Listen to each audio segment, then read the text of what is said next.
क्या होगा जब तुम्हारी एक सुंदर सी वाइफ हो और एक क्यूट सी बेटी हो और उनसे तुम बहुत ज्यादा प्यार करते हो, लेकिन एक दिन तुम्हें पता चलता है कि तुम्हारी वाइफ अब किसी और के साथ सांप सीढ़ी खेलती है और तुम्हारी जो बेटी है वो तुम्हारी मेहनत का पसीना नहीं, और मरने के बाद तुम एक किसी का ही वर्ल्ड में रिकारनेट हो जाते हो जहाँ पर तुम अपनी लाइफ दबाकर जीते हो। यहाँ तक कि एक सुंदर सी प्रिंसेस जो मॉन्स्टर बन चुकी थी उसे तुम वापस से इंसान बनाते हो। उस चीज का कर्ज चुकाने के लिए वो प्रिंसेस तुम्हें पूरी जिंदगी दबाकर जीने का मौका देती है, और इस नए वर्ल्ड में तुम कुछ ऐसे ऐसे कारनामे करते हो जिसे देखकर गॉड की भी लिटरली फटके हाथ में आ जाती है। और वीडियो शुरू करने से पहले आप इस वीडियो को लाइक करके हमारे चैनल को सब्सक्राइब कर लो यार। तो चलो शुरू करते हैं इस वंडरफुल एनिमे को।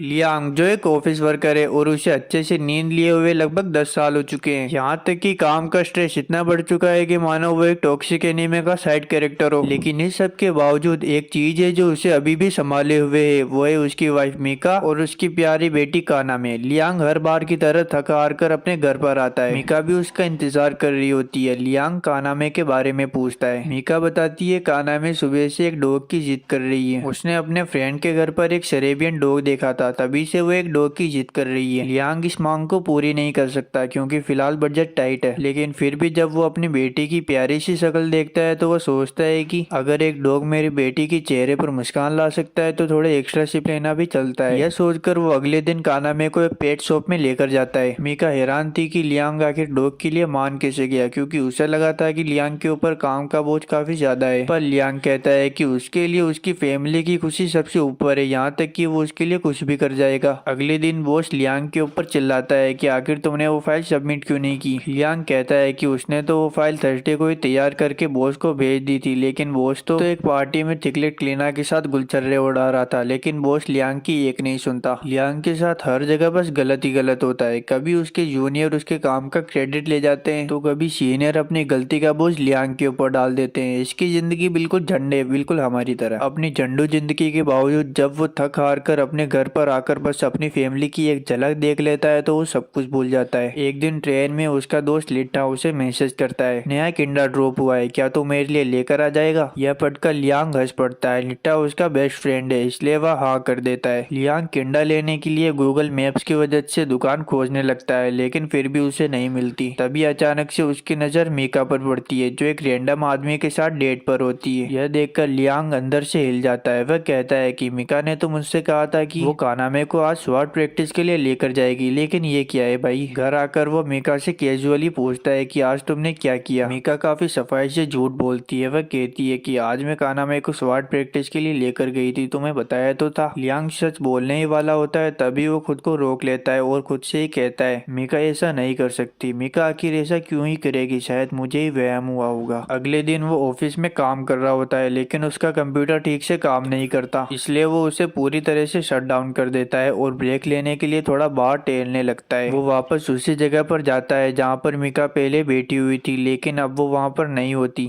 यह देखकर लियांग के दिल को थोड़ी ठंडक मिलती है। तभी उसके कान में मीका की आवाज आती है और जब वो पीछे मुड़ता है तो देखता है कि मीका किसी से फोन पर बात कर रही थी। इस बार उसकी बेटी कानामे भी उसी के साथ ही होती है। तभी कानामे किसी और को एक लफ्ज बोलती है, वो होता है पापा। यह सुनते ही लियांग जैसे अंदर से टूटकर बिखर जाता हो। वो अपने आप को समझाता है शायद ये कोई दोस्त है, जब मैं नहीं होता हूँगा तो ये पापा बनने का रोल करता होगा। लेकिन वही बात होती है ना कि हम चाहे सच से जितना भी दूर भाग ले वो कभी ना कभी हमारे सामने आ जाता है। तभी उसका बॉस आकर उसके ऊपर चिल्लाता है कि तुम आखिर काम क्यों नहीं कर रहे हो। तो लियांग कहता है कि कंप्यूटर ठीक से काम नहीं कर रहा, हर बार ब्रेक के बाद मुझे इसे शट डाउन करना पड़ता है। तो बॉस कहता है कि तुम ब्रेक ही मत लो तो इसे शट डाउन करना ही नहीं पड़ेगा। तभी लियांग को मीका का कॉल आता है कि कानामे का एक्सीडेंट हो गया है, जल्दी हॉस्पिटल आ जाओ। लियांग वहाँ पर आता है। वह मीका से पूछता है कि आखिर कानामे है कहाँ पर। मीका कहती है कानामे ऑपरेशन थिएटर में। तभी अंदर से डॉक्टर बाहर आता है। वो इन दोनों से कहता है क्या आप इन दोनों के पेरेंट्स हैं, आप दोनों में से किसी एक को जल्दी से ब्लड डोनेट करना होगा। डॉक्टर उन दोनों से उनका ब्लड ग्रुप पूछता है। लियांग कहता है कि मेरा बी नेगेटिव है। मीका कहती है मेरा ओ नेगेटिव है। डॉक्टर कहता है कि हमें ओ नेगेटिव ही चाहिए, जल्दी से अंदर चलो। लियांग शॉक होता है कि आखिर उसकी बेटी का ब्लड ग्रुप ओ नेगेटिव कैसे हो सकता है। वो जल्दी से गूगल करता है जहाँ पर वो देखता है कि ऐसा तो बायोलॉजिकली पॉसिबल ही नहीं है। लियांग को पूरा भरोसा हो जाता है कि कानामे उसकी बेटी है ही नहीं। घर आने के बाद वो मीका से सीधे पूछता है कि तुम मुझे बताओ कि कानामे मेरी बेटी है या नहीं। मीका उल्टा लियांग के ऊपर चिल्लाने लगती है। वह कहती है कि मैं ही पागल हूँ जो तुमसे शादी की, तुम तो इस फैमिली के लिए कभी प्रेजेंट ही नहीं रहे। लियांग कहता है कि तुम आखिर क्या बकवास कर रही हो, मैं तुम लोगों के लिए दिन रात ऑफिस में मेहनत करता हूँ। तो मीका कहती है कि तुम्हारा ऑफिस बिल्कुल बेकार है, ना तुम्हारी सैलरी बढ़ती है, ना तुम्हारा प्रमोशन होता है, और बोनस के नाम पर तुम्हें चंदा मिलता है। कानामे और मैं अब इस पूरी बकवास जिंदगी से परेशान हो चुके हैं। और बोलती है कि मैं 10 साल से कानामे को अकेली पाल रही हूँ, तुमने तो हमसे ठीक से बात तक नहीं की। लियांग ये सारी बातें सुनकर अंदर से टूटता जा रहा था, लेकिन मीका को इसकी कोई परवाह नहीं थी। मीका गुस्से में उठकर कहीं पर जाने लगती है। लियांग कहता है कि आखिर तुम कहाँ पर जा रही हो। मीका कोई भी जवाब नहीं देती। वो कानामे के दरवाजे पर नॉक करती है और कानामे से कहती है, बेबी अपना सारा सामान पैक करो, हम दोनों यहाँ से जा रहे हैं। लियांग मीका को ऐसा करने से रोकता है और उसका हाथ पकड़ लेता है, लेकिन मीका अपना हाथ छुड़वा लेती है और दूर हट जाती है। यहाँ तक कि लियांग उन दोनों के सामने झुक जाता है। वह अपनी बेटी से कहता है कि तुम मुझसे दूर नहीं जाना चाहती हो ना। तभी कानामे कहती है कि मुझे आपसे ज्यादा नए वाले डेट ज्यादा पसंद है। यह सुनकर लियांग अंदर से फट जाता है। अब वह अगले दिन वापस से अपने ऑफिस जाता है और किसी मरी हुई लाश की तरह काम कर रहा होता है। तभी बॉस उसे अपने पास बुलाता है और नया बम फोड़ता है। वह उससे कहता है कि किसी रैंडम अकाउंट में तुम्हारे कंप्यूटर से 50 मिलियन येन ट्रांसफर किए गए हैं, बताओ तुमने ऐसा क्यों किया। यांग कहता है कि मुझे इस बारे में कुछ भी पता नहीं, लेकिन बॉस उसकी एक नहीं सुनता और उसे कंपनी से बाहर निकाल देता है। अब लियांग के ऊपर 50 मिलियन येन का कर्ज होता है। पुलिस उसे पकड़कर न ले जाए इसलिए वो एक मजदूर बनकर सारा कर्ज चुकाने की कोशिश करता है, लेकिन वह पूरी जिंदगी काम करे फिर भी इस कर्ज को नहीं चुका सकता। लेकिन वह हार नहीं मानता और खुद से कहता है कि अगर वो मेहनत करता रहेगा तो हो सकता है उसकी जिंदगी वापस से खुशहाल बन जाए। लेकिन असली मुसीबत तो अब आने वाली थी। जब वो ब्रेक में खाना खा रहा होता है तभी उसे खांसी होती है और खांसी के दौरान उसके मुंह से ब्लड निकलने लगता है और चेक कराने के बाद उसे पता चलता है कि उसे ब्लड कैंसर है। अब लियांग अपने बिस्तर पर थका हारा पड़ा हुआ होता है क्योंकि उसके पास इलाज कराने के पैसे नहीं होते और ना ही जीने की कोई वजह होती है। वह मरने की कगार पर होता है। तभी अचानक से उसके सामने एक रोशनी प्रकट होती है जिसके अंदर दिखाया जाता है कि उसका बॉस ही था जिसने 50 मिलियन येन का घोटाला करके लियांग को फंसाया था। यहाँ तक कि उसकी बीवी मीका जिसने उसे जिसके लिए छोड़ा था वो और कोई नहीं बल्कि उसका बॉस होता है जिसने उसकी जिंदगी बर्बाद करके रख दी थी। तभी एक घोड़ आता है जो उससे कहता है कि तुम्हारे साथ तो काफी बुरा हुआ, क्या तुम इन लोगों को ऐसे ही छोड़ दोगे। इधर लियांग फुल रेवेंज मूड में होता है। वह कहता है कि मैं इन सबको खत्म कर दूंगा अगर बस एक बार मुझे मौका मिल जाए। गॉड उसके इन नेगेटिव इमोशंस को देखकर काफी खुश होता है। वह उससे कहता है कि यह तो काफी अच्छी बात है। यह सुनकर गॉड काफी खुश होता है। वह लियांग से कहता है कि मैं तुम्हें एक नई जिंदगी देना चाहता हूँ, फिर मैं दूसरों के लिए नहीं अपने लिए जीऊंगा और वहाँ पर सबसे बुरी एंटिटी बन के दिखाऊंगा। और वो लियांग के सामने 4-5 नई वर्ल्ड रखता है और उससे कहता है कि तुम इनमें से जो भी चाहो वो चुन सकते हो। लियांग को यह देखकर विश्वास नहीं हो रहा था, लेकिन फिर भी वो एक ऐसी दुनिया को चुनता है जिसके अंदर टेक्नोलॉजी और मैजिक दोनों होता है। लियांग एक पेपर के ऊपर साइन करता है। साइन करते ही वो एक दूसरी दुनिया में रिकारनेट हो जाता है।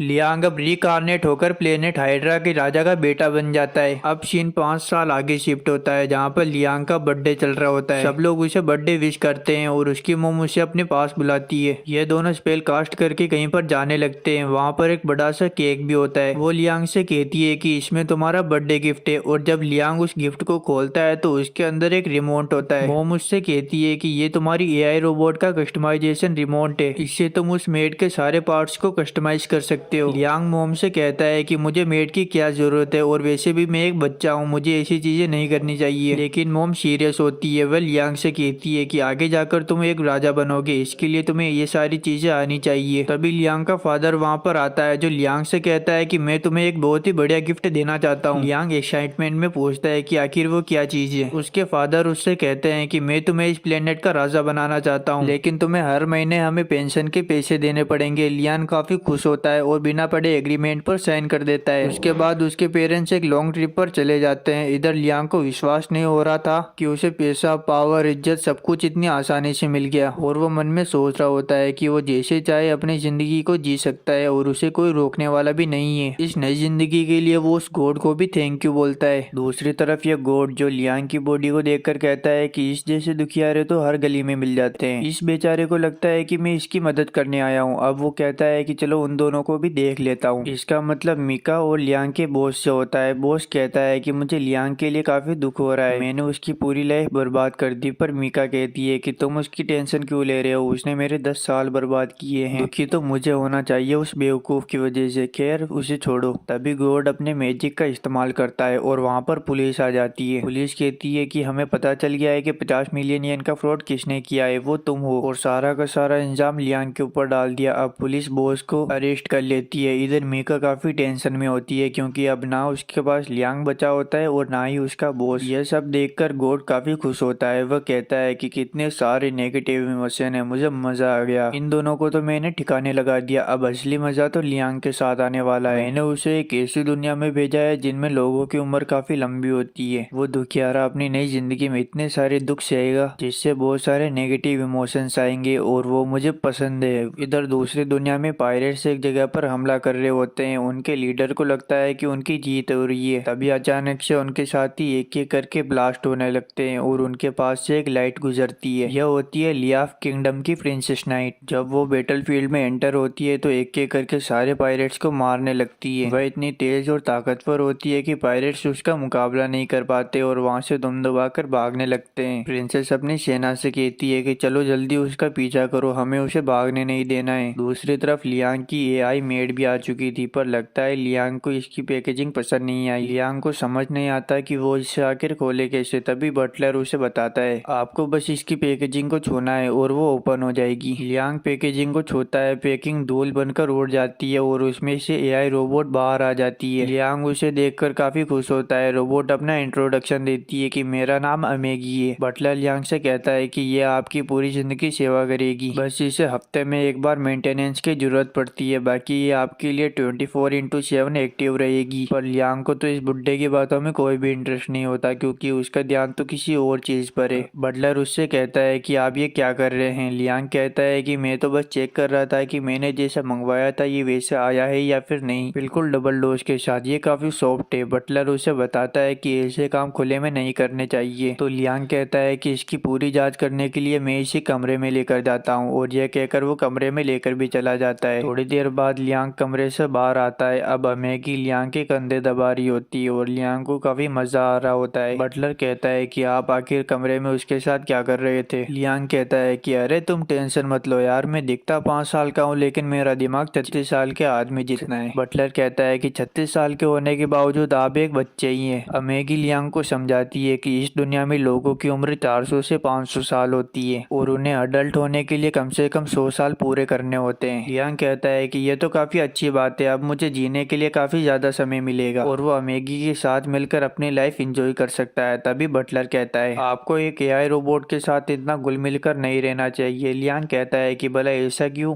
तो बटलर बताता है कि कुछ सालों पहले एआई रोबोट ने मिलकर लगभग ह्यूमैनिटी को खत्म ही कर दिया था। उस वजह से सभी लोग एआई को खतरा मानते हैं और उससे नफरत करते हैं। लियांग कहता है कि अगर एआई इतना ही खतरनाक है तो उसकी मॉम ने उसे एआई गिफ्ट क्यों किया। तो बटलर कहता है कि यह सब उसे बताने के लिए मना किया गया है, पर अब क्योंकि नया राजा लियांग है, लियांग उसे जबरदस्ती पूछता है तो वह बताता है आपके दादाजी ने इस किंगडम को काफी ऊंचाइयों तक पहुंचाया और काफी समृद्ध भी बनाया था, लेकिन आपके फादर काफी फिसड्डी निकले। उन्होंने पूरे किंगडम की अमसी करके रख दी, यहाँ तक कि हमारे आसपास के प्लेनेट्स पर जो हमारी खुद की फैक्ट्रियां थी उन पर से हमारा कंट्रोल हट चुका है और हमारा किंगडम एक बहुत बड़े कर्जे में डूबा हुआ है जिसे चुकाया नहीं जा सकता। इस वजह से वो सारा बोझ आपके ऊपर डालकर यहाँ से भाग गए। यानी कि लियोन की फिर से लग चुकी है। दूसरी तरफ किंगडम के एक बार के अंदर कुछ लोग बातें कर रहे होते हैं, जहाँ पर एक आदमी कहता है मैंने सुना है कि अब इस किंगडम का नया लॉर्ड एक 5 साल का बच्चा है। मुझे यह किंगडम बिल्कुल भी पसंद नहीं है क्योंकि पिछली बार जो हमारा लॉर्ड आया था उसने बिना वजह ही हमारे ऊपर टैक्सेस की बारिश कर दी थी और हमारी हालत खराब कर दी। इधर लियांग अभी भी सदमे में होता है। वह बटलर से कहता है क्या उन्होंने मुझे बस इसलिए पैदा किया ताकि वो अपना बोझ मेरे ऊपर डाल सके। बटलर हाँ में जवाब देता है। लियांग कहता है कि उसके साथ पिछले जन्म में भी यही सब हुआ था, इस जन्म में भी उसके साथ ये सब हो रहा है, पर इस बार वो सब कुछ ठीक कर देगा। वो अपनी पूरी जी जान लगा देगा अपनी इस नई जिंदगी को सुधारने के लिए। वह कहता है कि पिछली बार तो मेरे साथ कोई भी नहीं था, पर इस बार मेरे साथ मुझे समझने वाली अमेगी है। वह अमेगी को अपना साथ देने के लिए कहता है और 3 इंपॉर्टेंट रूल्स बताता है। वह पहला रूल बताता है कि तुम किसी भी इंसान को नुकसान नहीं पहुंचाओगी। बाद में वह कहता है कि आखिर मैं दूसरों के लिए क्यों सोच रहा हूँ, मुझे अपने लिए सोचना चाहिए। वो वापस से रूल्स को रीसेट करके कहता है कि पहला रूल ये है कि तुम मुझे कभी भी नुकसान नहीं पहुंचने दोगी, दूसरा ये है कि तुम मेरी हर बात मानोगी अगर दूसरा रूल पहले रूल के खिलाफ ना हो, और तीसरा रूल ये है कि तुम खुद को भी कभी नुकसान नहीं पहुंचने दोगी अगर दूसरा और पहला रूल न टूटे तो। रूल सेट होने के बाद लियांग अमेगी से कहता है कि मुझे इस किंगडम को वापस से अपने फुल पोटेंशियल पर पहुंचाना है, तुम्हारे पास कोई आइडिया है क्या? अमेगी जल्दी से क्विक सर्च करती है, वह कहती है कि मेरे पास आइडियाज तो है, लेकिन हो सकता है वो किंगडम के आइडियोलॉजी से मैच न खाए, लेकिन वो गवर्नेंस सपोर्ट के लिए फुल्ली ट्रेंड है। लेकिन यहाँ पर एक दिक्कत होती है, लियांग के पास किसी चीज की पूरी नॉलेज ही नहीं होती, इसलिए अमेगी उसे सजेस्ट करती है कि आप मेमोरी कैप्सूल का यूज कर सकते हैं, उससे आप 10 साल की नॉलेज को 6 महीने में स्टोर कर सकते हैं। लियांग मान जाता है। बटलर कहता है कि अगर आप वहाँ पर रहेंगे तो किंगडम को कौन संभालेगा? तो लियांग कहता है कि तब तक अमेगी किंगडम को संभाल लेगी। बटलर कहता है कि ये काफी खतरनाक हो सकता है, पूरे किंगडम को एक एआई के हाथों में सौंपना। तो लियांग कहता है कि कोई दिक्कत नहीं होगी, वैसे भी ये कहीं पर नहीं लिखा कि एआई टेम्पोरली किंगडम को नहीं संभाल सकती, और वो किसी को कोई नुकसान नहीं पहुंचाएगी जब तक मैं उसे ऑर्डर नहीं दे देता। यह कहने के बाद लियांग उस कैप्सूल के अंदर चला जाता है। अब लगभग 2 साल बाद लियांग उस पोर्ट से बाहर निकलता है। वह अमेगी से पूछता है कि आखिर उसे कितना टाइम हो गया इस पोर्ट में रहते हुए। अमेगी बताती है कि उसे पूरे 2 साल हो चुके हैं। इधर लियांग को अपनी नई बॉडी में काफी अच्छा लग रहा होता है। लियांग नहा धोकर अपने सिंहासन पर बैठता है, जहाँ पर अमेगी उसे बेनफील्ड टेरिटरी की इकोनॉमिक सिचुएशन का अपडेट देती है। यह सुनकर लियांग काफी खुश होता है। वह कहता है कि मैं टेरिटरी को देखना चाहता हूँ, पर अमेगी कहती है कि उससे पहले मैं आपको बैटलशिप डॉक्स दिखाना चाहती हूँ। ये दोनों बैटलशिप डॉक्स देखने के लिए चले जाते हैं, जहाँ पर लियांग को काफी इंटरेस्ट आता है। लियांग अमेगी से पूछता है कि क्या मैं एक बैटलशिप सूट को ट्राई कर सकता हूँ? अमेगी कहती है हाँ, आप यूज कर सकते हैं, मैं आपके लिए एक बैटलफील्ड तैयार करवाती हूँ। अमेगी लियांग से कहती है कि आपको इसे चलाने के लिए बस बेसिक से मूव्स करने पड़ेंगे, और आपके दिमाग में मूव्स जितने शार्प होंगे ये रोबोट भी उसी तरह काम करेगा। लियांग थोड़ा सा मूव करता है, तभी वो सूट खुद ब खुद आगे चलने लगता है। लियांग कहता है कि काश मैं इसमें फाइट भी कर पाता। यह कहते ही अमेगी एक कमांडर को लियांग के सामने खड़ा कर देती है फाइट करने के लिए। लियांग जल्दी से उसके ऊपर अटैक करता है, पर एक अटैक करते ही वो नीचे गिर जाता है और कहता है कि अब मैं हार चुका हूँ। उसकी एक्टिंग इतनी घटिया होती है कि लियांग कहता है तुम मेरा मजाक उड़ा रहे हो, मुझे पता है कि तुमने पूरी कोशिश ही नहीं की, अगर तुमने फिर से ऐसा किया तो बहुत बुरा होगा। इन दोनों में वापस से फाइट होती है। कमांडर इस बार पूरी फॉर्म में होता है, और जैसे ही लियांग उसके ऊपर अटैक करता है तो कमांडर बड़ी आसानी से नीचे गिरा देता है और उसे हरा देता है। इधर लियांग सदमे में होता है कि वो इतनी आसानी से कैसे हार गया। अमागी कहती है कि ये तो होना ही था, क्योंकि वो एक सोल्जर है, उसके पास आपसे ज्यादा एक्सपीरियंस और विजुअलाइजेशन है। अगले दिन लियांग काफी गुस्से में होता है। वो बटलर से कहता है कि जल्दी एक कोच का इंतजाम करो जो मुझे फाइट सिखा सके, पर बटलर कहता है कि आप एक राजा हो, भला आपको फाइट सीखने की क्या जरूरत। लियांग कहता है कि वो अपनी पिछली लाइफ में काफी कमजोर था और सबने उसके ऊपर रोब जमाया था, और वो इस लाइफ में बिल्कुल भी नहीं चाहता कि वो किसी और से हारे। अगले ही पल हम एक स्वॉर्ड मैन को देखते हैं जिसका नाम होता है मुसाशी। यह बंदा स्वॉर्ड ऑफ द फ्लैश का मास्टर है और ये लियांग को फाइटिंग सिखाएगा। इसे देखकर अमागी कहती है कि मुझे नहीं लगता कि ये जंडू आपको कुछ सिखा पाएगा। लियांग कहता है कि तुम सही हो सकती हो, लेकिन इसकी पोशाक बिल्कुल सामुराई जैसी है और लियांग के लिए बस इतना ही काफी है। फिर भी अमागी उससे कहती है कि तुम सिखाने से पहले तुम हमें एक डेमोस्ट्रेशन तो दे ही सकते हो। मुसाशी मान जाता है और इन दोनों को जंगल के अंदर लेकर जाता है, जहाँ पर लकड़ी के गट्टे जमे हुए थे। मुसाशी कहता है कि मैं तुम्हें बस ये एक ही बार दिखाऊंगा और जिंदगी में कभी नहीं दिखाऊंगा। लियांग मान जाता है। इधर अमागी भी सबको रिकॉर्ड कर रही होती है। मुसाशी अपने मूव का इस्तेमाल करता है और थोड़ी देर बाद सारे गट्टे अपने आप नीचे गिरने लगते हैं। लियांग काफी खुश होता है। वो अमागी से कहता है कि जल्दी स्लो मोशन में करके दिखाओ। अमागी अपनी आंखों से रिकॉर्ड हुई वीडियो को स्लो मोशन में करके देखती है, लेकिन चाहे जितना भी स्लो मोशन करके देख ले उसे तो ये भी नहीं पता चलता कि मुसाशी ने अपनी तलवार निकाली भी थी या फिर नहीं। यह देखकर लियांग काफी खुश होता है कि मुसाशी इतना ज्यादा तेज है कि अमागी के कैमरास भी उसे डिटेक्ट नहीं कर पाए। लियांग मुसाशी से कहता है कि प्लीज आप मुझे अपना शिष्य बना लीजिए। मुसाशी लियांग को चेला बनाने के लिए तैयार हो जाता है। अब हमें रात का सीन दिखाया जाता है, जहाँ पर मुसाशी कहता है अरे उस झंडू को तो बिल्कुल भी पता नहीं चला, लगता है टिकटॉक ज्यादा देखता है। वो बेवकूफ कहीं का सोचता है कि मैंने इन लकड़ियों को एक बार में ही काट दिया, जबकि ये तो पॉसिबल ही नहीं है। अब मैं उसे सिखाने की एक्टिंग करूंगा और मुफ्त की पगार लूटूंगा। और ये पूरा किया धरा होता है इस गॉड का जो लियांग को दुखी करना चाहता है। दूसरी तरफ हमें प्रिंसेस क्रिस्टियाना को दिखाया जाता है, जो पायरेट्स के लीडर से मीटिंग करने जा रही होती है। इस टकले ने ही प्रिंसेस को यहाँ पर मीटिंग के लिए बुलाया था। ये टकला कहता है मुझे नहीं पता था कि तुम इतनी बेवकूफ हो, मेरे एक बुलाने पर तुम यहाँ पर अकेली आ गई, अब तुम नहीं बचोगी। प्रिंसेस डेविल स्मेल देती है। वह कहती है कि तुम्हें किसने बोला कि मैं यहाँ पर अकेली आई हूँ? अगर तुमने कोई भी चालाकी की तो अलायंस की पूरी फौज तुम्हारे शिप के ऊपर हमला कर देगी। पर इस टकले को तो कोई भी फर्क नहीं पड़ रहा होता। तभी प्रिंसेस के पास एक खबर आती है। वह कहता है कि पायरेट्स ने हमारे होम प्लेनेट को चारों ओर से घेर लिया है। प्रिंसेस टेंशन में होती है। वह कहती है कि सिक्योरिटी तो इतनी टाइट थी, फिर भी ये वहां तक कैसे पहुंच गए? तभी ये टकला कहता है कि तुम्हारी फोर्सेस के मेंबर लॉयल नहीं है, मैंने बस उन्हें थोड़े पैसे दिए और वो मेरी तरफ हो गए। इधर प्रिंसेस काफी टेंशन में होती है। अलायंस की पूरी फोर्स क्रिस्टियाना की शिप को चारों ओर से घेर लेती है। अब क्रिस्टियाना के पास इस टकले की बात मानने के अलावा कोई भी चारा नहीं होता। दूसरी तरफ लियांग को प्रैक्टिस करते हुए लगभग 3 साल हो चुके हैं, लेकिन वो वे ऑफ द फ्लैश अभी तक नहीं सीख पाया। अब वो काफी फ्रस्ट्रेट हो जाता है। वह अमेगी से पूछता है कि वे ऑफ द फ्लैश को सीखने का कोई और तरीका नहीं है क्या? अमेगी कहती है कि उसे वे ऑफ द फ्लैश के बारे में कुछ भी नहीं पता, यहाँ तक कि उसे स्वॉर्ड फाइटिंग के बारे में भी ज्यादा नॉलेज नहीं है। लियांग कहता है मुझे 3 साल हो चुके हैं प्रैक्टिस करते हुए, लेकिन मोसासी ने मुझे सिर्फ बेसिक ही कंप्लीट करवाए हैं। अमेगी कहती है कि आपने सही कहा, लेकिन आपने स्वॉर्ड फाइटिंग के बेसिक्स को मास्टर कर लिया है, यहाँ तक कि आपका लेवल पहले से काफी ज्यादा बढ़ चुका है। लियांग कहता है मुझे बेसिक्स नहीं चाहिए, मुझे वो चाहिए जिसे करते ही आसपास के लोग मेरी तारीफ करने लगे। दूसरी तरफ मोसासी मजे में महंगा पड़ रहा होता है। वह कहता है कि ये जॉब तो काफी अच्छी है, काश ऐसा पूरी जिंदगी भर चलता रहे और मैं मुफ्त की मोटी पगार लूटता रहूं। तभी अचानक से वहाँ पर लियांग टपक जाता है। वह मोसासी से कहता है कि मुझे वे ऑफ द फ्लैश सीखनी है, क्या आप मुझे वो फिर से एक बार करके दिखा सकते हैं? मोसासी कहता है मैं आज से मेरी जॉब से रिजाइन कर रहा हूँ। वो लियांग से कहता है मैंने तुमसे कहा था ना, मैं वे ऑफ द फ्लैश को केवल एक ही बार दिखाऊंगा, उसके बाद जिंदगी में कभी नहीं दिखाऊंगा, लेकिन तुमने फिर से वही बात की, मैं यहाँ से जा रहा हूँ। लियांग उसके सामने गिड़गिड़ाने लगता है। वह कहता है कि मुझे माफ कर दीजिए, मैं आपको आगे से वे ऑफ द फ्लैश के लिए नहीं कहूंगा। मोसासी एक्टिंग करता है। वह कहता है कि ठीक है, पर आगे से ध्यान रखना। और लियांग के जाते ही मोसासी कहता है कि ये झंडू तो झंडू ही रहेगा, इसे पूरे 3 साल होने वाले हैं, लेकिन इसने अब तक मुझ पर शक नहीं किया। तभी लियांग अचानक से वापस से टपक जाता है। मोसासी सोचता है कि शायद लियांग ने सब कुछ सुन लिया, पर लियांग कहता है कि मुझे कल थोड़ा काम है तो मैं कल छुट्टी पर रहूंगा। मोसासी कहता है बच गया यार, अभी तो हालत खराब हो जाती। इधर ये टकला प्रिंसेस क्रिस्टियाना को बंदी बना लेता है। क्रिस्टियाना कहती है कि अब तुम मेरे साथ क्या करने वाले हो? इस टकले का नाम होता है कैप्टन गोश। ये कहता है कि ज्यादा कुछ नहीं, मैं बस तुम्हें थोड़ी सी फेंट्रो शीट दूंगा। इधर क्रिस्टियाना को कुछ भी समझ में नहीं आता। ये टकला अपने साथियों को कहता है सभी अपना निशाना क्रिस्टियाना के होम प्लेनेट के ऊपर साधो। क्रिस्टियाना समझ जाती है कि ये टकला उसके प्लेनेट को उड़ाने वाला है। क्रिस्टियाना उसके सामने काफी गिड़गिड़ाती है कि ऐसा मत करो, लेकिन ये टकला एक नहीं सुनता और अपने साथियों को फायरिंग का आदेश दे देता है और पल भर में ही क्रिस्टियाना का पूरा प्लेनेट तबाह हो जाता है। इधर लियांग अभी भी टेंशन ले रहा होता है कि उसे स्वॉर्ड ऑफ द फ्लैश अभी भी नहीं आई। लियांग अमागी से अपने बिजनेसेस के बारे में पूछता है तो अमागी उसे कुछ चार्ट्स दिखाती है। अमागी कहती है कि प्रोडक्शन और गवर्नेंस बढ़ रहा है, लेकिन डेट अभी तक वही की वही है। लियांग कहता है कि अच्छा हुआ मैंने गवर्नेंस अमागी को दिया था। अमागी बताती है कि ग्रोथ रेट एक्सपेक्टेशन से कम है, उन्होंने वेलफेयर प्रोग्राम में भारी इन्वेस्टमेंट किया, लेकिन इसके बावजूद ग्रोथ रेट 0 की 0 है। लियांग कहता है कि मुझे प्रोग्राम की सारी रिपोर्ट्स दिखाओ। अमागी उसे रिपोर्ट्स दिखाती है। इधर लियांग का पुराना अकाउंटेंट मोड ऑन हो जाता है। वह रिपोर्ट्स को देखते ही समझ लेता है कि जरूर इनमें कोई गड़बड़ है। वह अमागी से कहता है कि जल्दी इस प्रोग्राम के इंचार्ज को मेरे सामने खड़ा करो। थोड़ी देर बाद वहाँ पर एक मेंढक जैसी शक्ल का आदमी आता है। वह लियांग से कहता है कि आपने मुझे क्यों बुलाया मेरे माय लॉर्ड? लियांग कहता है कि तुमने प्रोग्राम में जो भी घपला किया है वो तुम अपने मुंह से बताओगे या फिर मैं उगलवाऊं? यह आदमी कहता है कि आप क्या कह रहे हैं, मुझे तो कुछ भी समझ में नहीं आ रहा, और मासूम बनने की कोशिश करता है। लियांग कहता है इनवॉइस मैनिपुलेशन, सीरियसली भाई मैं एक अकाउंटेंट बैकग्राउंड से हूँ, इसने इनवॉइलेंस में इतना घपला किया था कि अगर कोई और होता तो उसे कुछ भी समझ में नहीं आता। लेकिन लियांग पूरा ट्रेंड था, यहाँ तक कि इस बंदे ने प्रोग्राम के वेंडर्स भी बदल दिए थे। लियांग उससे पूछता है कि भाई वेंडर क्यों बदला? तो वह बताता है कि न्यू वेंडर बेटर है। लियांग कहता है कि हाँ, तभी तो सारा सिस्टम डूबा पड़ा है। लियांग गुस्सा नहीं होता। वह सोचता है कि मैं भी तो एक इवल लॉर्ड बनना चाहता हूँ, शायद ये सब मेरे इवल लॉर्ड बनने का एक हिस्सा हो सकता है। तभी अमागी कहती है इस बंदे के ऊपर पहले भी एक बार इनहेरेसमेंट का केस लगा हुआ था। लियांग कहता है कि इसके बावजूद ये अभी भी नौकरी पर कैसे है? तभी वो आदमी कहता है कि सारा ब्लेम मेरे सबोर्डिनेट पर गया। लियांग अमेगी से पूछता है कि क्या ये सच कह रहा है? तो अमेगी बताती है मुझे ये तो नहीं पता, लेकिन ये जरूर पता है कि उस केस के बाद उस सबोर्डिनेट की मौत हो गई थी। यह सुनते ही लियांग समझ जाता है कि दोषी वो सबोर्डिनेट प्लेनेट नहीं बल्कि यह आदमी है। लियांग धीरे धीरे उस आदमी के पास तलवार लेकर जाने लगता है। वह आदमी घबराने लगता है। माय लॉर्ड, सभी लोग यही कर रहे हैं, यही तो पूरा सिस्टम है। लियांग गुस्से में कहता है कि अब तुम मुझे सिस्टम सिखाएगा। पीछे से अमागी आवाज देती है कि माय लॉर्ड रुक जाइए। तभी वो बंदा अचानक से बोल पड़ता है कि तुम एक बच्चे हो और तुम्हें पता नहीं कि ये दुनिया कैसे चलती है। यह सुनकर लियांग का गुस्सा चरम सीमा पर होता है और वो उस आदमी का पूरा सर उड़ा देता है। उसे मारने के बाद भी लियांग का गुस्सा शांत नहीं होता। वह अमागी से कहता है सभी सिबोनेंट्स और वर्कर्स की जांच करो, जो भी करप्ट निकले उन सभी को मार दो। यह लियांग का पहला मर्डर था और लियांग के हाथों से तलवार छूट ही नहीं रही थी और उसका शरीर पूरा फ्रीज हो चुका था। अमागी सबसे पहले उसके हाथों से धीरे धीरे करते हुए उसकी तलवार अलग करती है। वह लियांग से कहती है कि अगर हमने ऐसा किया तो काम करने वाला कोई भी नहीं बचेगा। लियांग कहता है अगर ऐसी बात है तो आखिर हम करें तो क्या करें। अमेगी कहती है कि हम कुछ आर्टिफिशियल डोज तैयार करते हैं एडमिनिस्ट्रेट को संभालने के लिए। लियांग कहता है कि अगर ऐसी बात है तो मैं सब कुछ तुम पर छोड़ता हूँ। अब लियांग वापस से अपने बैटलफील्ड में आता है जहाँ पर वो अपने स्वॉर्ड बेसिक्स को आजमाना चाहता है। तभी वहाँ पर मोसासी टपक जाता है। वह लियांग से कहता है कि अगर तुम्हें स्वॉर्ड मास्टर करनी है तो तुम्हें ऑटोमेटिक सूट को छोड़कर मैनुअल सूट का इस्तेमाल करना पड़ेगा। मोसासी ये लियांग को बस इसलिए कह रहा है क्योंकि लियांग अब अच्छा स्वॉर्डमैन बनता जा रहा है। लियांग माशिता से पूछता है कि क्या ये जो कह रहा है ऐसा कोई सूट एग्जिस्ट करता है। माशिता कहता है कि हाँ ऐसा सूट है, लेकिन उसे आज तक कोई ठीक से चला ही नहीं पाया। अगर उसने पूरी तरह से स्वॉर्ड को सीख ली तो मोसासी की जॉब चली जाएगी।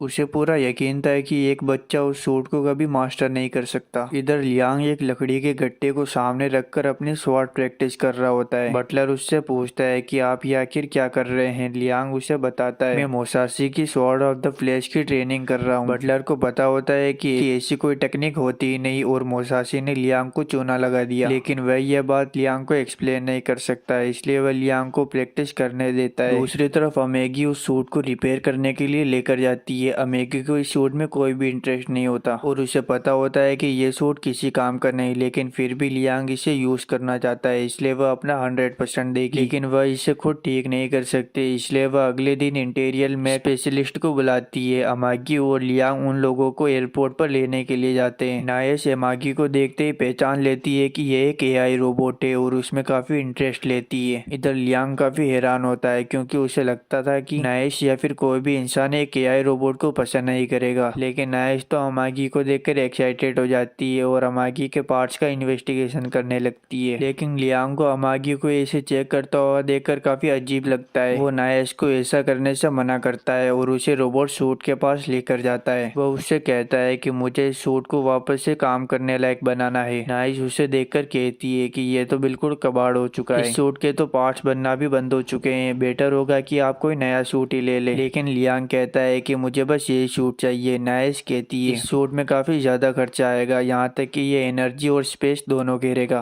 लियांग कहता है कि चाहे कुछ भी हो जाए उसे यही सूट चाहिए। नायस ये सुनकर काफी खुश होती है कि लियांग उसे मुंह मांगे पैसे देने के लिए तैयार है। अभी वहाँ पर मोसाशी आ जाता है जो नायस को देखते ही उसके प्यार में पड़ जाता है। वह उससे बात करने की कोशिश करता है, लेकिन नायस तो उसके अंदर इंटरेस्ट ही नहीं लेती। लियांग और नायस एक दूसरे से हंसते हुए रोबोटिक्स के बारे में बातें कर रहे होते हैं, लेकिन मोसाशी को यह बिल्कुल भी पसंद नहीं आता, इसलिए वो अगले दिन लियांग से दुश्मनी निकालता है। वह लियांग को नदी के बीचों बीच एक लकड़ी के ऊपर खड़ा करता है और उसके ऊपर लगातार टेनिस बॉल फेंकने वाली मशीन को चलाता है। लियांग को काफी मुश्किल हो रही होती है। मोसाशी उससे कहता है कि यह तुम्हारी ट्रेनिंग का काफी अहम हिस्सा है, पर असलियत में तो वो अपनी भड़ास निकाल रहा होता है। दूसरी तरफ ये टकला प्रिंसेस और उसके सभी साथियों को बंदी बना लेता है। प्रिंसेस उससे कहती है कि आखिर अब तुम हमारे साथ क्या करोगे। वो टकला कहता है कि ज्यादा कुछ नहीं, मैं तुम सबको अपने कलेक्शन में रखूंगा। क्रिस्टियाना को लगता है कि ये टकला किसी क्रीपी टेक डंजन की बात कर रहा है, लेकिन सच इससे काफी बुरा था। वो क्रिस्टियाना को एक पागल साइंटिस्ट के पास लेकर जाता है जहाँ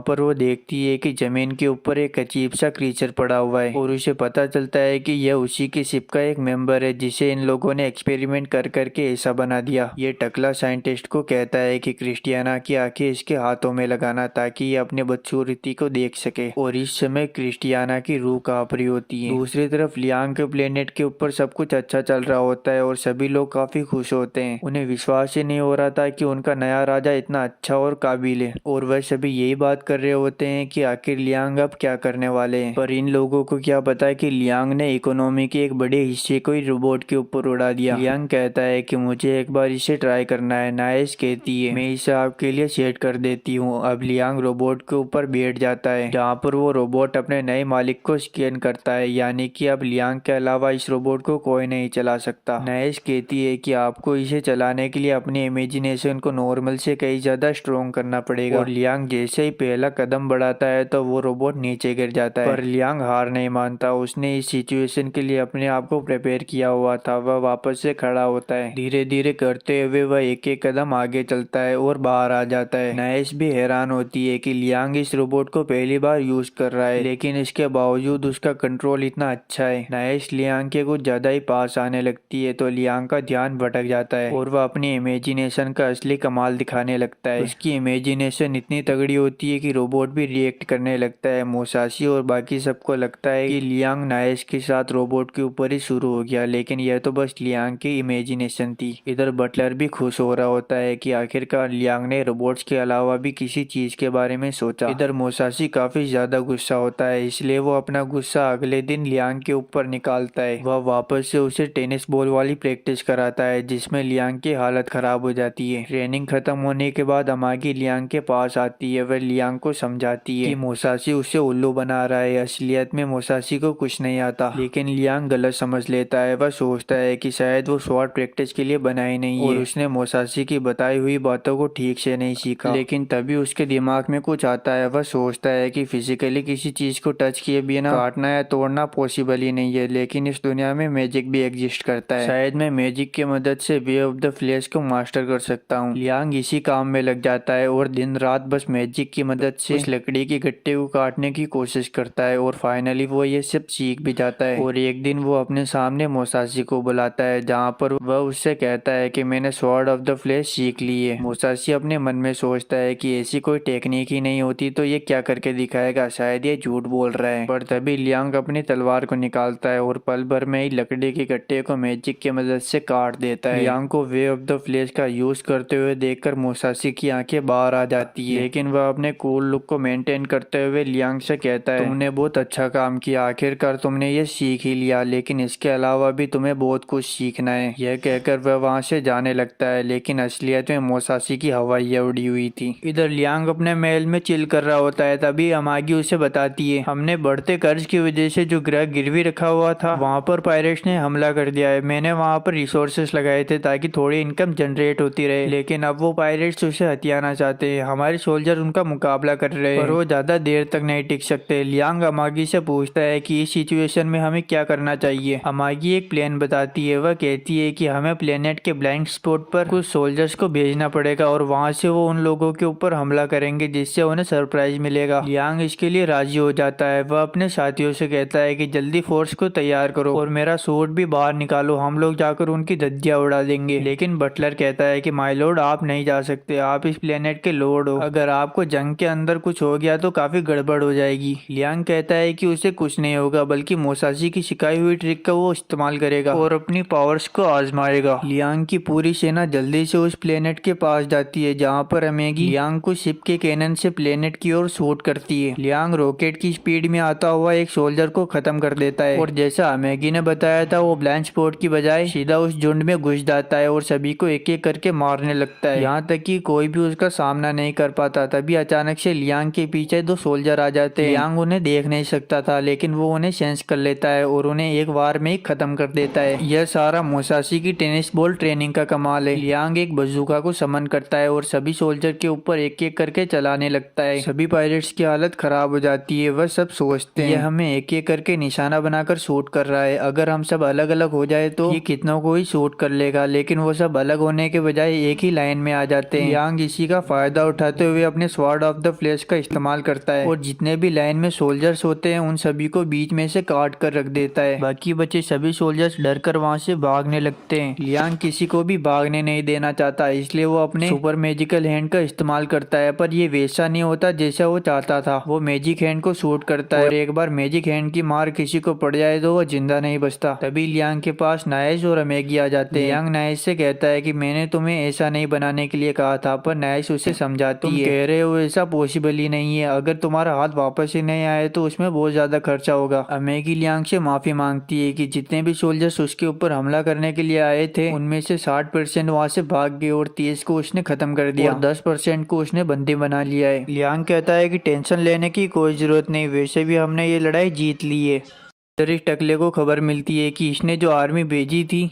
वो हार कर वापस आ गई है, जिससे ये काफी गुस्सा होता है और सटिया जाता है। डॉक्टर उससे कहता है कि तुमने उन लोगों को कम आका, शुक्र बनाओ कि तुम्हारी पूरी फोर्स खत्म नहीं हुई, पर ये टकला तो सटिया जाता है। ये कहता है कि मेरी फौज के अंदर भगोड़ों का कोई काम नहीं, मैं खुद उन सभी को ढूंढ ढूंढ कर एक्सक्यूज करूंगा और अगली बार लड़ाई में मैं भी जाऊंगा। इधर क्रिस्टियाना, जिसको एक्सपेरिमेंट कर करके एक अजीब सा क्रीचर बना दिया जाता है। ये टकला उससे कहता है मैं थोड़ा काम से बाहर जा रहा हूँ, मैं वापस आकर तुमसे खेलूंगा। इधर लियांग जो अभी अभी एक बैटल जीत कर आया था वो काफी खुश होता है। वह इन सभी से कहता है कि सब कुछ कितना अच्छा हुआ, हमने प्लेनेट की इन्वेंट्री को भी बचा लिया और कुछ पायरेट शिप्स को भी चुरा लिया। लियांग ने जो शिप्स लूटी थी उनके अंदर खजाना भी होता है। खजाने का नाम सुनकर लियांग सोचता है कि उसके अंदर सोना चांदी होंगे, लेकिन ऐसा नहीं होता। लेकिन बटलर बताता है कि कार्गो सोना चांदी से भी ज्यादा महंगा है। अमागी भी बताती है कि शिप्स के अंदर बहुत रियल मेटल जैसे ओरिचाल्कम और एडामंटाइट भी मिले हैं, लेकिन लियांग को इन सब से कोई फर्क नहीं पड़ता क्योंकि ये सारे मेटल शिप्स को बनाने में यूज होते हैं, जबकि लियांग को तो कोई हीरो से जड़ा हुआ ताज चाहिए। बटलर कहता है कि शिप के अंदर थोड़ा सोना भी रखा हुआ था। लियांग जल्दी से ऑर्डर देता है सारे सोने से जल्दी से सिक्के बनवाओ। बटलर कहता है कि क्या दूसरे मेटल से भी सिक्के बनवाने हैं? लियांग साफ मना कर देता है। वह कहता है कि बाकी मेटल से हम हथियार बनाएंगे, पर अमेगी कहती है कि बहुत बड़ी प्रॉब्लम है, हमारे पास ब्लैक स्मिथी नहीं है। अमेगी दूसरी बड़ी प्रॉब्लम बताती है। वह कहती है कि उनके पास लगभग 10,000 शिप्स है, लेकिन लियांग ने जब उन्हें हमले के लिए ऑर्डर दिया था तो उनमें से केवल 30% शिप्स ही ऐसी थी जो चालू थी, बाकी सारी शिप्स बेकार पड़ी हुई थी। लियांग हैरान होता है कि आखिर वो 30% शिप्स के साथ जीत कैसे गए। बटलर कहता है कि आपकी किस्मत अच्छी थी, उन्होंने पूरी पावर से हमला ही नहीं किया। लियांग अमेगी से कहता है कि जल्दी जितने भी शिप्स खराब है उन सभी को बाहर निकाल दो। अमेगी कहती है कि अगर हमने खराब शिप्स को अलग कर दिया तो उनकी कम संख्या के चलते हुए बाकियों को लगेगा कि हमारे ऊपर हमला करना काफी आसान है। तो लियांग कहता है कि आखिर हम क्या करें, उनका मेंटेनेंस कॉस्ट तो काफी ज्यादा है। अमेगी एक आइडिया देती है कि अगर वो शिप्स के अंदर मिले हुए सारे खजाने को बेच दे तो उनके पास इतना पैसा होगा कि वो नई शिप्स को खरीद सकेंगे। लियांग मान जाता है। इधर दूसरी तरफ नाइजा अपने बनाए हुए नई शिप्स को इंट्रोड्यूस कर रही होती है। वह गर्व से कहती है हमने इस शिप के इंटीरियर को 7% से बढ़ा दिया है और उसने नए हथियार भी ऐड किए हैं, जबकि दूसरी तरफ उसके अपोनेंट सभी के सामने एक लग्जरी स्पेसशिप को इंट्रोड्यूस करती है। नाइस कहती है कि तुम्हारा ये शिप मेरे शिप के सामने टिक ही नहीं सकता। अपोनेंट एक्सेप्ट करती है। वह कहती है कि भले ही तुम्हारी शिप में बैटल मोड्स ज्यादा हो, लेकिन कंफर्ट नाम की कोई चीज होती है। अगर क्रू मेंबर्स को बैटल के बाद एक बार के अंदर रेस्ट करने का मौका मिले तो अगली बार वो लड़ाई में ज्यादा अच्छा परफॉर्मेंस करेंगे और सभी क्रू मेंबर्स नाइस की शिप को ठुकरा देते हैं। इधर बाहर आने के बाद नाइस उस लड़की से कहती है फाइट होगी तो बाकी सब के साथ तुम्हें भी पता चल जाएगा कि हमारा शिप कितना ताकतवर है। और नाइस कहती है कि वो लोग अगली बार हमारी शिप्स को खरीदेंगे, पर ये मोहतरमा नाइस से कहती है कि तुम ये ऐसा करोगी कैसे, तुमने अपने सारे पैसे इन शिप्स को बनाने में लगा दिए और ये बिके भी नहीं तो तुम नई शिप्स कैसे बनाओगी। नाइस इस बात से टेंशन में होती है और रात को भी काफी टेंशन ले रही होती है। वह उस औरत के ऊपर काफी गुस्सा भी होती है और सोती हुई भी टेंशन में होती है कि आखिर अब वो क्या करेगी। तभी उसे लियांग का ख्याल आता है। वह सोचती है जब लियांग उस कबाड़ के डिब्बे के लिए इतने सारे पैसे खर्च कर सकता है तो मेरे शिप्स को तो वो खरीद ही सकता है। दूसरी तरफ ये गॉड जो दूसरों को दुखी करने में लगा हुआ होता है, वह अपने मन में सोचता है इन लोगों का दुख तो लियांग के सामने रद्दी भर का भी नहीं है, क्योंकि जब आखिरी बार गॉड ने उसे देखा था तो वो 5 साल का था और उसके पेरेंट्स ने उसके ऊपर सारा बर्डन डाल दिया। अब तक तो लियांग की जिंदगी पूरी बर्बाद हो चुकी होगी। और गॉड वापस से लियांग वाली दुनिया में आता है। वो सामुराई के पास जाता है जो अजीब सा बड़बड़ा रहा होता है। वह कहता है कि लियांग तो मॉन्स्टर है, जो ट्रिक एग्जिस्ट ही नहीं करती लियांग ने उसे भी मास्टर कर लिया। गॉड को कुछ भी समझ में नहीं आता है कि ये बेवड़ा आखिर कह क्या रहा है, इसलिए वो अपने मैजिक से लियांग को देखता है, जो काफी हैरान होता है कि लियांग तो प्रैक्टिस कर रहा है और यहाँ तक कि उसके अंडर में इस प्लेनेट की इकोनॉमी भी ग्रो कर रही है। यहाँ तक कि लियांग मैजिक का भी यूज कर रहा है। गॉड काफी हैरान होता है क्योंकि गॉड ने लियांग को कभी मैजिकल पावर या फिजिकल पावर दी ही नहीं थी, पर लियांग ने ये सब अपनी मेहनत से पाया है। इधर लियांग भी काफी हैरान होता है कि वो पहले इतनी मुसीबतों से घिरा हुआ था, उसके पेरेंट्स छोड़ गए, पूरी जिम्मेदारियां उसके ऊपर आ गई, कर्जे में डूबा हुआ था बंदा, लेकिन फिर भी इसने हार नहीं मानी और इस नई जिंदगी के लिए वो गॉड को थैंक यू बोलता है। थैंक यू सुनते ही गॉड कहता है कि अरे ये क्या, इससे तो मैं मर सकता हूँ, इतनी खुशी में बर्दाश्त नहीं कर सकता। और वो वापस से समुराई के पास आकर उसके नेगेटिव इमोशंस को अपने अंदर लेता है और कहता है कि अब थोड़ा आराम मिला। इधर अमागी और लियांग शिप्स के बारे में बात कर रहे होते हैं। लियांग पूछता है कि कोई लीड मिली क्या। अमागी बताती है कि इंटीरियर आर्मी अपने पुराने शिप्स को बेच रही है, हम उनके पुराने शिप्स को खरीद सकते हैं, वो भले ही थोड़े आउटडेटेड है, लेकिन सच में इंटीरियर आर्मी के शिप्स काफी पावरफुल होते हैं। लियांग शिप्स को खरीदने के लिए मान जाता है। अमागी कहती है कि लेकिन एक कंडीशन है, हमें शिप्स के साथ उनके कुछ अनवांटेड सोल्जर्स को भी हायर करना पड़ेगा। बात साफ है, वो अपने पुराने सोल्जर्स को हमारे ऊपर थोपना चाहते हैं। लियांग कहता है कि अगर वो पुराने हैं तो उनके पास बैटल का एक्सपीरियंस होगा, यह हमारे आर्मी की डिसिप्लिन के लिए काफी अच्छा होगा। इधर ये गॉड जो इनकी सारी बातें सुन रहा होता है, वह सोचता है कि जो अनवांटेड सोल्जर्स लियांग की आर्मी में जाएंगे उनमें वो कुछ अपने आदमियों को भी भेज देगा, जो वक्त के साथ लियांग की आर्मी के अंदर फूट डालकर लियांग को पूरी तरह बर्बाद करके रख देंगे। दूसरी तरफ हम मुसाशी को देखते हैं, जो टल्ली होकर गिरा पड़ा होता है। उसे होश आता है कि आखिर में यहाँ पर कैसे आ गया। तभी अचानक से दरवाजा खुलता है, वो नाइज होती है। ये पियक्कड़ जल्दी से बैठ जाता है और ऐसा बिहेव करता है कि जैसे कुछ हुआ ही नहीं। ये दोनों आपस में बात करते हैं। ये बेवड़ा सोचता है कि शायद नाइस उसके प्यार में पड़ चुकी है, इसलिए वो उससे मिलने के लिए यहाँ पर आई है। नाइस मुसाशी को पहले फालतू इंसान समझती थी, लेकिन जब वो देखती है कि लियांग इतना इम्प्रूव कर चुका है तो वो उसके पास कुछ टिप्स मांगने के लिए आती है। मुसाशी सोचता है शायद इस लड़की के दिमाग में कुछ अलग ही चल रहा है। नाइस उसे अपनी प्रॉब्लम बताती है और ऐसे अंदाज में बताती है जैसे मुसाशी को लगता है कि वो उससे सेक्सुअल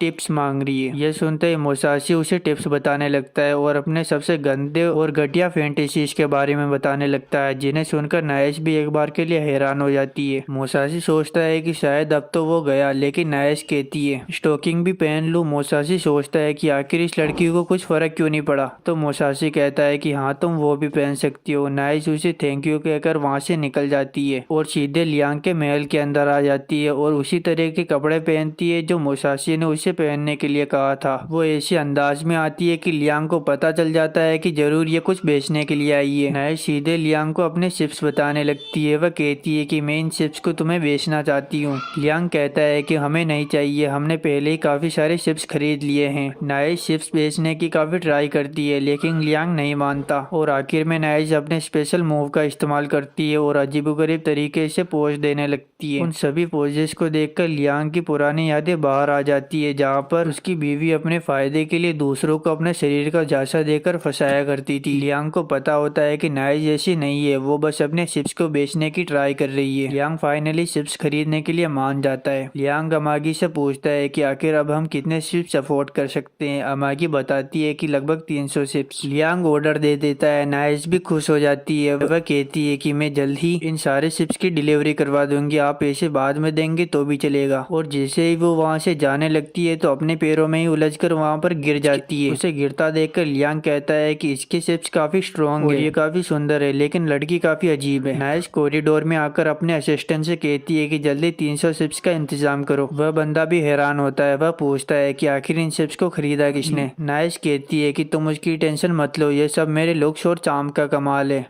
नाइस कुछ घंटों बाद सभी शिप्स डिलीवर कर देती है। डिलीवर होने के बाद अमेगी और लियांग उनकी जांच करते हैं। जांच करने के बाद लियांग कहता है मुझे अब पता चला कि नाइस के शिप्स को कोई खरीद क्यों नहीं रहा था, इनमें बिल्कुल भी लग्जरी नहीं है। नाइस कहती है कि भला कॉम्बैट में लग्जरी का क्या काम है। लियांग कहता है कि लेकिन फिर भी लोगों को लग्जरी पसंद आता है। अब नाइस को बस रिपोर्ट के ऊपर लियांग की साइन चाहिए। नाइस को लियांग के कुछ पायरेट शिप्स पसंद आते हैं, इसलिए वह लियांग से कहती है कि क्या तुम मुझे कुछ पायरेट शिप्स दे दे सकते हो? लियांग इसके लिए मना कर देता है। वह कहता है कि मैं इन सबको अपने कॉम्बैट में यूज करूंगा। नाइस कहती है कि क्या तुम मुझे एक भी शिप नहीं दे सकते? लियांग साफ मना कर देता है। तभी अमेगी कहती है हम तुम्हें 2 शिप्स देंगे, लेकिन बदले में तुम्हें हमें सारी पायरेट शिप्स को लियांग के कॉम्बैट शिप्स के हिसाब से बना कर देना होगा। नाइस मान जाती है क्योंकि उसके लिए ये सब बच्चों का खेल है। लियांग कहता है पायरेट शिप्स के बारे में इतनी बात हो ही चुकी है तो चलो पायरेट शिप्स को देख भी लेते हैं अंदर से। अब ये तीनों शिप्स को अंदर देखने जाते हैं, जहाँ पर नाइस काफी एक्साइटेड होती है कि उसे पायरेट शिप्स के बारे में इतना कुछ जानने के लिए मिलेगा। इधर लियांग जैसे ही शिप के अंदर एंटर करता है तो उसे एक स्टीयरिंग व्हील दिखता है, जिसे देखकर लियांग एक्साइटेड हो जाता है। वह नाइस से कहता है कि एक स्टीयरिंग व्हील तुम मेरी स्पेसशिप में भी लगा देना। नाइस कहती है कि ये आइडिया बिल्कुल बेकार है, ये नए वाले की तरह इफेक्टिव नहीं है। लेकिन लियांग जिद पकड़ लेता है कि उसे तो बस यही व्हील चाहिए। दूसरी तरफ लियांग को एक डॉग भागता हुआ दिखाई देता है, तभी वो उसके पीछे पीछे जाता है। लियांग को हड़बड़ाया हुआ देखकर अमागी उससे पूछती है कि आखिर क्या हुआ। लियांग बताता है कि मैंने अभी अभी यहाँ पर एक डॉग को भागते हुए देखा। वो दोनों डॉग के पैरों के निशान का पीछा करते हैं जो एक दरवाजे पर आकर रुकते हैं। जैसे ही वो दोनों दरवाजे के अंदर एंटर होते हैं तो उन्हें पता चलता है कि ये पायरेट्स का कंट्रोल रूम है। अमागी सिस्टम ऑन करती है और वो लियांग से कहती है कि ये शिप अपने सभी टूर का रिकॉर्ड रखती है। मैप देखकर पता लगता है कि पायरेट्स ने आंड्रेन एम्पायर के सभी प्लेनेट्स को लूट लिया है, जो एक्सपेक्टेड था। अमेगी एक चीज नोटिस करती है कि जब भी पायरेट्स लूट करते थे तो वहाँ से एक वर्म होल के जरिए वो एम्पायर वापस जाते थे और थोड़ा आगे जाने के बाद बॉर्डर के पास से एक छोटी सी जंप लेते। ये बॉर्डर पायरेट्स और बाकी नेशन के बीच हमेशा से ही एक बैटलफील्ड रहा है, इसलिए वहाँ पर क्या चल रहा है किसी का भी जानना काफी मुश्किल है और ये पायरेट्स के छुपने के लिए काफी अच्छी जगह है। लियांग कहता है कि उनके शॉर्ट फार्म का कोऑर्डिनेट क्या है। अमेगी कहती है कि वो हर बार एक नया कोऑर्डिनेट यूज करते हैं। वो सभी कोऑर्डिनेट्स को एनालिसिस करती है और जो कोड निकल कर आता है वो एक छोटे से प्लेनेट की ओर इशारा करता है जो अंतरिक्ष में इधर उधर घूम रहा होता है। अगर पहले से ही उसकी लोकेशन का पता ना हो तो वहाँ पर पहुँचना काफी मुश्किल है। अब लियांग ने काफी सारी पायरेट्स मूवी देखी हुई थी तो वह कहता है यह जरूर पायरेट्स के खजाने छुपाने का अड्डा होगा, हमें इसे एक्सप्लोर करना चाहिए। दूसरी तरफ इस टकले के हारे हुए सिपाही उसके पास जाते हैं।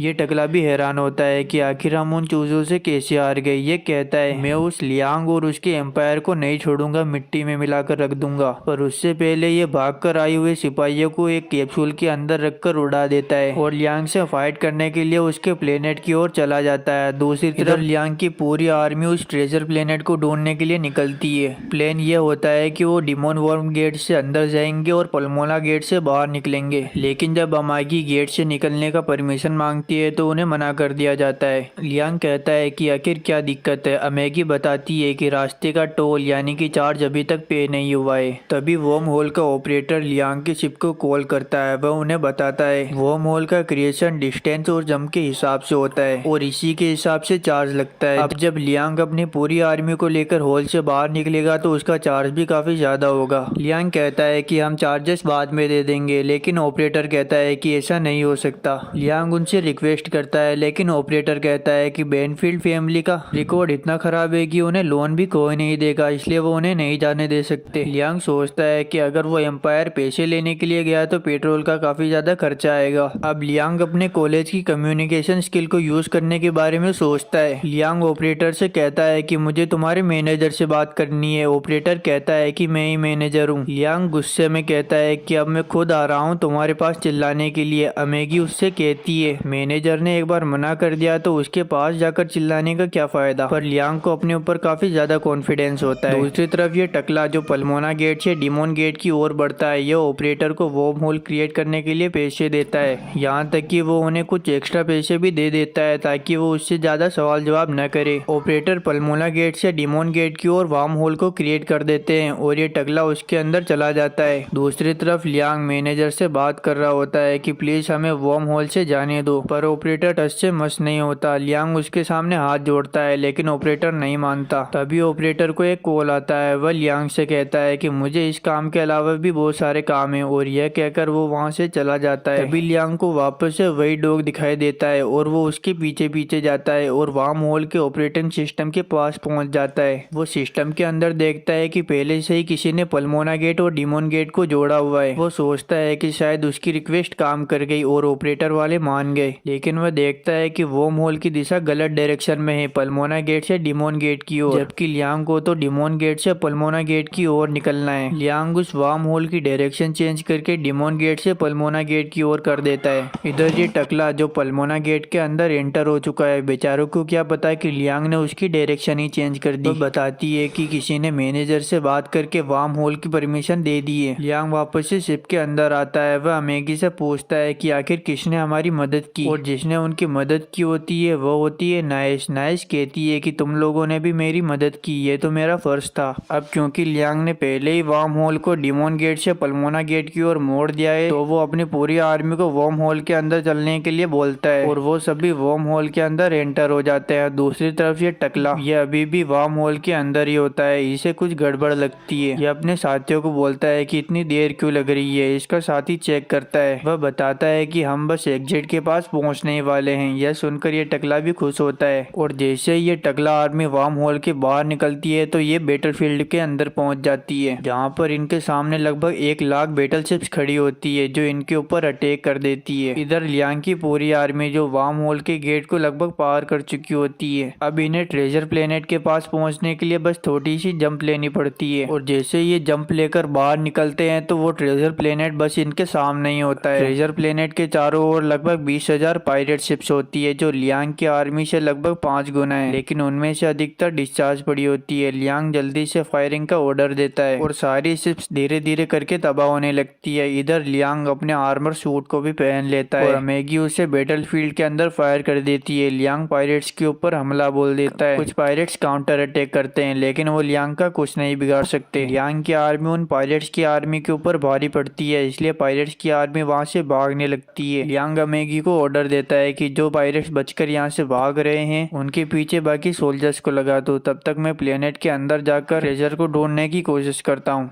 लियांग उस प्लेनेट के आउटर शील्ड को तोड़ देता है और उसके अंदर घुस जाता है। इधर ये साइंटिस्ट घबरा जाता है कि इनकी आउटर शील्ड भी टूट गई और पायरेट्स भी मारे गए। वो जल्दी से कंट्रोल रूम के अंदर जाता है जहां पर उसे पता चलता है कि उनके ऊपर हमला हो रहा है। इधर लियांग प्लेनेट के अंदर होल करके उसके अंदर घुस जाता है जहाँ पर उसे कुछ सोल्जर्स रोकने के लिए आते हैं, पर लियांग उन सबको अकेले ही ठिकाने लगा देता है। लियांग की आर्मी का कैप्टन भी उसके पीछे आता है। वह लियांग को बताता है कि हमने बाकी जगह को भी साफ कर दिया। लियांग कहता है कि ऐसे ही रास्तों को साफ करते रहो और जल्दी से ट्रेजर ढूंढो। तभी लियांग को वापस से वो ग्लोइंग डॉग दिखता है। वापस से लियांग उसके पीछे पीछे जाता है और उसका पीछा करते हुए वो उस प्लेनेट के कंट्रोल रूम के अंदर पहुंच जाता है जहां पर वो पागल साइंटिस्ट और बाकी सारे लोग सरेंडर कर देते हैं। लियांग साइंटिस्ट से कहता है कि आखिर तुमने ट्रेजर कहाँ पर छुपा रखा है। साइंटिस्ट कहता है कि आखिर तुम किस ट्रेजर की बात कर रहे हो, मेरे पास पैसे भी है और कैप्टन घोस्ट द्वारा कलेक्ट किए गए पेट भी है। लियांग को कुछ समझ नहीं आता। साइंटिस्ट उन सबको अपनी लैब के अंदर लेकर जाता है जहाँ पर वो उन लोगों को अपने एक्सपेरिमेंट के सब्जेक्ट्स बताता है। वहाँ पर मौजूद सभी क्रीचर सुंदर लड़कियां होती है जिन्हें अब इस डॉक्टर ने ऐसा बना दिया। उन सबकी ऐसी हालत देखकर एक सोल्जर वहीं पर उल्टी कर देता है। कैप्टन कहता है कि तू इतना कमजोर कैसे हो गया। लियांग आगे जाता है जहाँ पर उसकी नजर एक ऑक्टोपस वाले क्रीचर के ऊपर पड़ती है। साइंटिस्ट लियांग के पास आकर उससे कहता है कि आपकी नजर बिल्कुल सही पेट पर पड़ी है। ये पेट कैप्टन घोस्ट का सबसे फेवरेट पेट है, पर लियांग को तो उसे देखकर उल्टी आ रही थी। लियांग अपने पास्ट के बारे में सोचता है जहाँ पर लोग एक इंसान की तरह नहीं बल्कि एक जानवर की तरह उसे ट्रीट करते थे। इधर ये साइंटिस्ट हंस रहा होता है, तभी लियांग उसके ऊपर गोली चलाकर उसका सारा काम तमाम कर देता है। इधर ये अजीब सा क्रीचर और कोई नहीं बल्कि क्रिस्टियाना होती है। वह रो रो कर लियांग को अपने पास बुलाती है। वह उससे कहती है कि इन सभी लड़कियों का दर्द खत्म कर दो। लियांग उससे कहता है कि तुम चिंता मत करो, हम लोग तुम्हें पहले जैसा बना देंगे। पर क्रिस्टियाना रो रो कर कहती है कि अब वो वापस से नॉर्मल नहीं हो सकते, प्लीज उसे और बाकियों को ऐसे ही मार दो। पर लियांग उसकी एक नहीं सुनता और अपने कैप्टन को ऑर्डर देता है कि इन सभी लड़कियों को अपने होम प्लेनेट पर लेकर जाए और इनका इलाज करवाए। कैप्टन कहता है कि इन सभी लड़कियों के इलाज में काफी ज्यादा खर्चा आएगा, यहाँ तक कि इनकी पूरी बॉडी को वापस से रीजनरेट करना पड़ेगा और बहुत सारे एलिमेंट्स की जरूरत पड़ेगी, साथ ही बहुत सारे डॉक्टर भी लगेंगे, लेकिन इसके बावजूद ये कंफर्म नहीं है कि ये लोग ठीक हो पाएंगे। तभी लियांग के पास पास खबर आती है कि हमने सारा खजाना ढूंढ लिया है। लियांग कैप्टन से कहता है कि अब तो इलाज का खर्चा भी निकल जाएगा।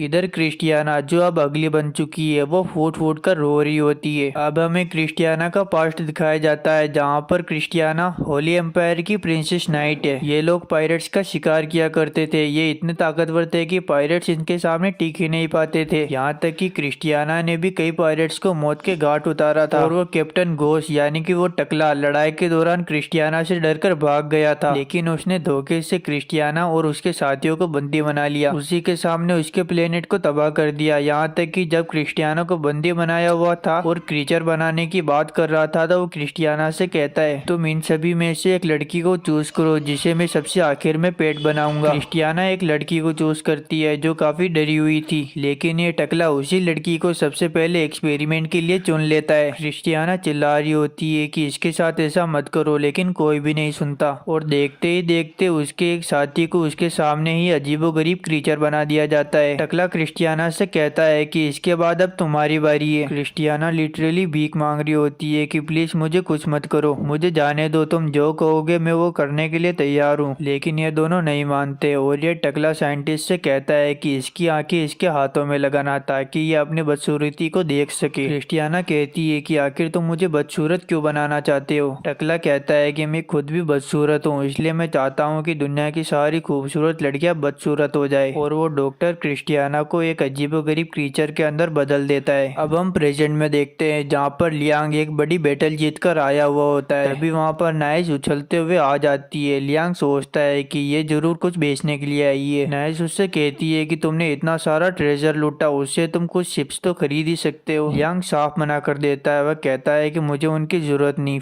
अब नाइस फिर से अपने स्पेशल मूव्स का इस्तेमाल करने लगती है, पर इस बार लियांग को कुछ भी फर्क नहीं पड़ता। वह कहता है कि मेरा फिलहाल मूड ही नहीं है। नाइस लियांग को याद दिलाती है कि वोम होल के अंदर जाने के लिए उसी ने उनकी मदद की थी, तो लियांग मान जाता है। लियांग फाइनली शिप्स के लिए मान जाता है। वह अमेगी से पूछता है आखिर अब हम कितनी सारी शिप्स खरीद सकते हैं। अमेगी कहती है उस ट्रेजर से हम सारा खर्चा निकालने के बाद भी 5000 शिप्स खरीद सकते हैं। यह सुनते ही नाइस वहाँ से जल्दी से 5000 शिप्स का ऑर्डर देने के लिए चली जाती है। लियांग टेंशन में आ जाता है और उसके पीछे पीछे भागता है कि नाइस सच में कहीं 5000 शिप्स का ऑर्डर न दे दे। नाइस हॉल के अंदर आकर अपने असिस्टेंट से बात कर रही होती है। दूसरी तरफ हम मोसासी को देखते हैं जो हॉल के अंदर घूम रहा होता है। उसे नाइस की आवाज आती है। नाइस कुछ ऐसे वर्ड्स का यूज कर रही होती है जिसे देखकर मोसासी की सटक जाती है और वो जल्दी से लियांग के पास जाता है और उसे ट्रेनिंग के लिए बुला लेता है। मोसासी को काफी गुस्सा आ रहा होता है, इसलिए वो लियांग को एक भारी तलवार देता है और उसकी आंखों पर पट्टी बांध देता है। यहाँ तक कि पुरानी टेनिस बॉल मशीन को यूज करने के बजाय नए ड्रोन्स को मंगवाता है और उन सभी ड्रोन्स को रिमोट की मदद से कंट्रोल करके लियांग के ऊपर फायरिंग करवाता है।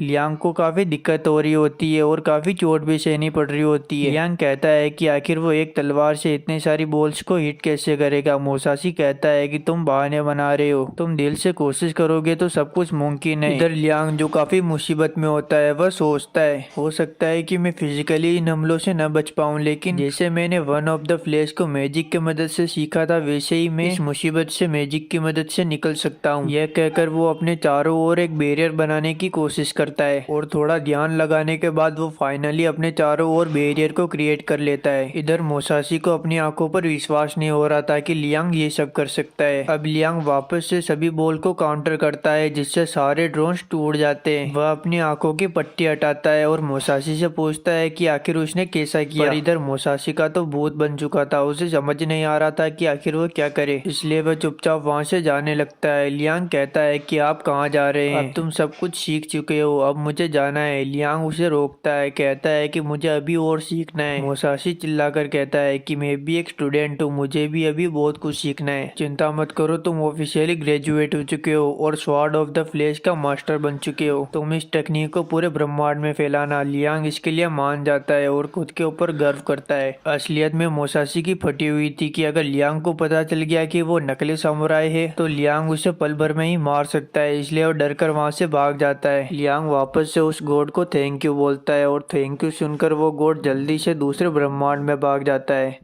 कुछ दिनों बाद लियांग सोचता है कि मुझे इवल लॉर्ड बनने के लिए पैसा, पावर और बहुत सारी लड़कियां चाहिए। पावर तो उसने मोसासी की मदद से हासिल कर लिया, अब बस उसे पैसा और लड़कियां चाहिए। तभी अमागी लियांग को बताती है कि आपसे एक व्यापारी थॉमस मिलने आया है। लियांग उसे अंदर बुलाता है। थॉमस लियांग के लिए बहुत सारे सोने की ईंटें लाया हुआ होता है, जिसे देखकर लियांग काफी खुश होता है। थॉमस लियांग की बहुत तारीफ करता है। इधर लियांग को समझ में आ जाता है कि जरूर इसे कुछ काम है। लियांग पूछता है कि आखिर तुम्हें क्या काम है। थॉमस बताता है कि उसे एम्पायर जाने के लिए लियांग की कुछ शिप्स की मदद की जरूरत है, क्योंकि एम्पायर के रास्ते में पायरेट्स होंगे जो उनके ऊपर हमला कर सकते हैं। लियांग कहता है कि आखिर कितनी शिप चाहिए। थॉमस कहता है कि लगभग 100 शिप। लियांग शिप देने के लिए मान जाता है। इधर थॉमस जो लियांग के एम्पायर में घूम रहा होता है, वह लियांग के एम्पायर को देखकर काफी हैरान होता है। वह कहता है कि लियांग की निगरानी में उसका एम्पायर कितना ग्रो कर रहा है, यहाँ तक कि वो थॉमस से कोई और भी महंगी चीज मंगवा सकता था, लेकिन उसने बस सोना मंगवाया, जो इस दुनिया में बिल्कुल वैल्यूएबल नहीं है। शायद लियांग को लालच ही नहीं है। दूसरी तरफ हम लियांग को देखते हैं जो सोने की ईंटों से चिपका हुआ होता है। वह अमेगी से कहता है, तुम इस सभी सोने से मेरे लिए सोने का बाथरूम मंगवाना, उसके अंदर बहुत सारी लड़कियां होगी। अब लियांग के पास सोना और पावर भी आ चुकी थी, बस उसके पास लड़कियों की कमी थी। अब लियांग अपने अजीबोगरीब शौक पूरे करने में लग जाता है। हॉल के बीचों बीच वो एक पूल भी बनवाता है, जिसके अंदर वो वाइन भरेगा। यह सब उसने एक मांगा में देखा था। और वह अमागी और बटलर को यह भी ऑर्डर देता है कि वो अपने महल के अंदर मांस के टुकड़ों को लगाए, ताकि वो एक इवल लॉर्ड की तरह दिख सके। अमागी लियांग को कहती है कि आप जो बोल रहे हैं वो पॉसिबल नहीं है। अगर आपने पूल के अंदर वाइन को भरा तो पूरे महल के अंदर वाइन की बदबू फैल जाएगी। लियांग कहता है कि हम उसमें अल्कोहल की मात्रा कम रख देंगे। अमेगी बताती है कि अगर आप उस वाइन के पूल में नहाएंगे तो उसकी चिपचिपाहट पूरे शरीर के ऊपर फैल जाएगी, जो बिल्कुल भी अच्छा नहीं होगा। यहाँ तक कि वो वाइन पीने लायक भी नहीं बचेगा। लियांग कहता है कि हम एक काम करते हैं, वाइन को फिल्टर करके इस्तेमाल करेंगे। अमेगी कहती है कि अगर आप फिल्टर का इस्तेमाल करेंगे तो वाइन पूरी तरह से पानी बन जाएगा, वो वाइन ही नहीं बचेगा। यहाँ तक कि आप जो मांस के टुकड़ों को लटकाने की बात कर रहे हैं, यह सब एकदम बेकार आइडिया है। लियांग भी इस सब के बारे में सोचता है और ये सब करने के लिए मना कर देता है। लियांग इन दोनों से कहता है कि महल के अंदर रखने के लिए लड़कियों का इंतजाम हुआ या फिर नहीं।